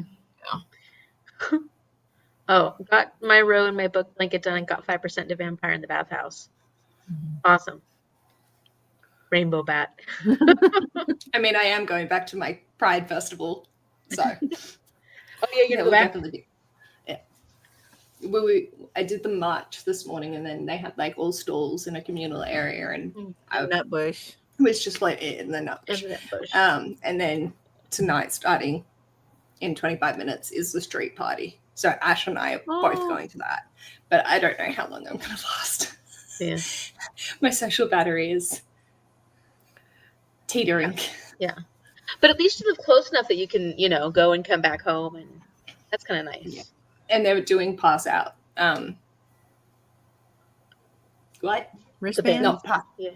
Yeah, like so you can leave and come back. You don't have to just stay at the event. You're not locked into it. Like a lot of it, I don't know if it's the same for you guys, but a lot of festivals, if you go to them, you can't leave. They have everything there, but for this one, you can come and go. That's nice. So it should be good. My dad bought me the box set for an early birthday gift. Nice. It is very pretty. Mm-hmm. And I have like the Scholastic one. I mean, it's not Scholastic, but you know how Scholastic is like that really cheap. When you actually open it, the cover is always like it doesn't. It's just I don't know how to explain it, but it's like that cheap cover where it like changes. The second you start reading it, it changes the shape of the book, and it kind of just never is nice again. Yeah. And so I bought myself an early birthday present while we were on this trip. I got this ring. oh, that's really pretty. Lady. Oh, that's Says beautiful. love. Say love. Oh yeah, that's really pretty. And that's my Oh, see, birthstone. and your nails got bees on them. Oh, my nails, aren't they cute? Super They're like- cute. They're spring. They're little flowers. Oh, I see them now. Yeah, Oh, that's lovely. these are pretty. They're Yeah. lovely. I am envious of your nail technician. She's awesome. I don't have the funds or anyone. Xander. There might be one lady. Come show your nails. Xander got his nails done too. Christine always has really nice nails too. Hmm. You got anything going on right now? No, mine are just green. They still look yours. lovely. Thank you. Hey, wow. they're cool. Those are really cool. Oh, you have a really good technician that like does so many cool designs and stuff. Yeah. No wonder why you had the back scratches. Yeah. Yeah. He's like scratching. I'm like, oh. I am a May baby. May 7th. Though this guy. My birthday is in 3 days. Well, happy Oh early wow! birthday. Happy birthday! Yeah. Thank you. The You're a 25th. March baby. Yeah, he's my little Aries. How old is Sandra gonna be? 19. Wow, they grow up pretty Yeah. fast. Mm-hmm. Fast. Yeah, it's funny because like he said it's not that fast. It took 19 years. A lot of the videos that I'm posting on my grand adventures, Mm-hmm. I'm like taking the travel videos on this channel or on my main channel and like kind of privating those and putting them over. Mhm. And because I've been doing this for a long, long time, you see like little Xander in those, and it's like, oh, he was so little. So teeny Wow. tiny. That's pretty fun when you see like the changes. Mm-hmm. Watching back some of my very first videos too is fun because like he was in some like one of my very, very first videos because we were doing unboxings of like Loot Crate and Geek Fuel. Mm-hmm. And he was so adorable. He's still adorable, but I say, why do you say was? he would he wanted to, you know, be in the video and show the things and stuff. And occasionally he would talk, but he was really shy with talking to the camera and stuff. And so a lot of the times it was usually like he would show the thing and maybe he'd say a little something, but I would mostly be talking. And I would get so many comments like, that poor kid, he doesn't get to say anything. And why don't you let him talk? And I'm like, he doesn't want to. I've he cut wants out to be 15 there. minutes of silence. He wants to be there and he wants to be in the video, but he just doesn't really want to say anything. And he would feel uncomfortable talking. So, but people would be like, oh, he looks so bored. And I'm like, he's thrilled to be there. Yeah. He thought it was awesome being on the camera. He just didn't really want to talk. Now he doesn't mind. He didn't care. It's like Mom when she was first on my videos. She would kind of just get like this zoned, like stand there and stare at the camera for a while, and then she would say things, but it was very she just was very like zombie-like almost. But she got more and more used to the camera. I think some people just aren't, you know, and also just aren't used to the camera. You know, aren't used to like the cadence you get when you're, you know, doing, you know, when you're being filmed and stuff like that. Yeah. And she's gotten more comfortable. But yeah, in the beginning, I was cutting out so much. My mom just like weird facial expressions, like zoned out, responding, having a hard time responding to things that I would ask her and stuff. Yeah. I honestly wish I had started my channel a little sooner than I did, because originally my channel was going to be just unboxings. This is before I discovered BookTube. And we had this grand world tour that we went on after Becca graduated, and we, you know, it was 23 days, and we went to Thailand and London and Amsterdam and Paris and Germany, and we did a lot of really cool things and saw a lot of really cool things. And I started my channel after we got back from that. And I kicked myself later going, why didn't I do it? Like, why didn't I start this channel before that? And then, you know, videoed all that stuff. I have pictures from that, but I don't have video. And I'm like, I really wish I had done that. Yeah. Yeah, it's just really nice to have that, like, because, yeah, I started, actually, it was a travel channel. It was a small channel, but, like, Nathaniel was so much more little in those videos. And it's just fun to go back and, for one, get a chance to, like, look back on these amazing trips you had and the different things you did and these experiences, but then also to see the change in time in all of us. Like, we've all changed over the years. But yeah, it's a great way to, like, go back and enjoy those moments and reminisce. I'm a bit, It's like a video diary. Nostalgic. Yeah, I'm a bit nostalgic. So it's a nice thing to do, for sure. And it's also funny to see all my hair. My hair changes. Yes. Like the green hair and the blue hair and the pink hair and all the different hair colors. And yeah, you used to dye your hair all the time. It was always different. Yeah, I've been thinking lately about doing another color. Like it's been so long, and so I'm kind of like, I was asking Marty, like, what do you think? And I took screenshots of a bunch of different colors, and I'm like, what if I do this or this or so? Like, here's some of the screenshots. Ooh, nice. Wait, that's the wrong way. There we go. Or this blue. Oh, yeah, pretty. Yeah. Like rainbow. Mm-hmm. Oh, that's pretty. I like that one. Yeah. Yeah. I'm like, these look very springy. Spring. Yeah. Spring is wonderful. Spring here. Like spring, just enjoying the spring. Well, I mean, it's perfect for Spring-Into-Reading-Athon. You should get it done now. Well, I was thinking about getting it done before we go on our next trip. If I can make us an appointment and get it done before I leave on my next trip, which is when I leave again in a week. Wow. Are you getting tired of traveling as much? Well, you traveled a lot more last year too. You were just I traveled a lot last year. Yeah. Yeah, because we left in January of last year and didn't come home until like middle to end of May. Well, Yeah, it was a lot. But we went so many places and did so many things, and I started putting those videos on this channel, but then I'm like, those don't get any views because everybody's here for the bookish stuff. And so I'm finally like, I love those videos, and I think they're really cool. And so I'm like, you know what? I'm just starting a new channel, and it's going to be all my travel stuff. So all those things will eventually go on there. Yeah. I'm having a lot of fun with it. I'm doing a lot of like YouTube shorts and stuff, and I got up to 90 subscribers. Hey! Little baby channel. So if you aren't subscribed, please go subscribe to My Grand Adventures. Yeah. Yeah. I'll link it down below later. Yeah, I keep every once in a while I'll think about it in my like regular videos, and I'm like, hey guys, I have this other channel. Go check it out.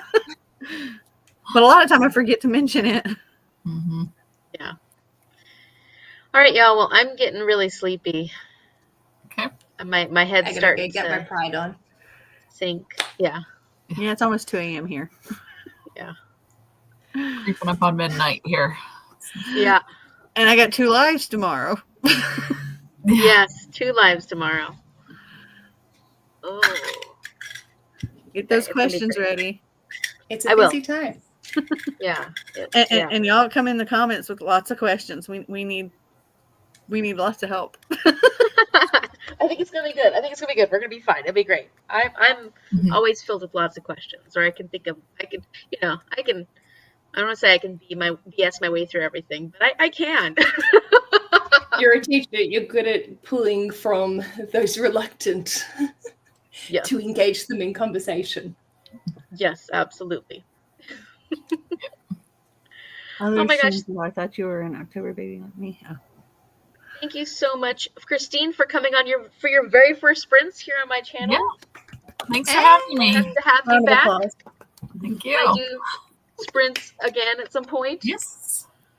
Definitely. And of course, if nobody has ever come and my brain. If you haven't, seen any of, I'm sure you have, but if you haven't seen or experienced any of these amazing booktubers, they're all linked, except Paige isn't linked yet, but should be linked in the description box down below.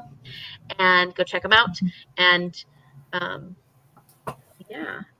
And hopefully everybody's having really good luck with Spring-Into-Reading-Athon. Thank you so much, Melanie, for putting together this amazing readathon. It's so much fun. Thank you. And It is always fun. You do a really good job with it. Thank you. Thanks. And you have been for so long. Like this is A long time. Yeah. So I'm excited. I'm excited for y'all to see what I created for the next round. It's something I haven't done before. I'm excited. Oh, okay. That's gonna be great. I'll just say it took a little bit of artistic stuff. Yeah. I love it. I'm excited. I'm excited. Good night, y'all. Michelle says, have fun at Pride Page. And thank you all for joining me. And then thank you everyone who is watching for joining me as well, for joining us. And I need to sleep now because I'm starting to lose Good work. night. All right. Have a good night. Bye. Bye.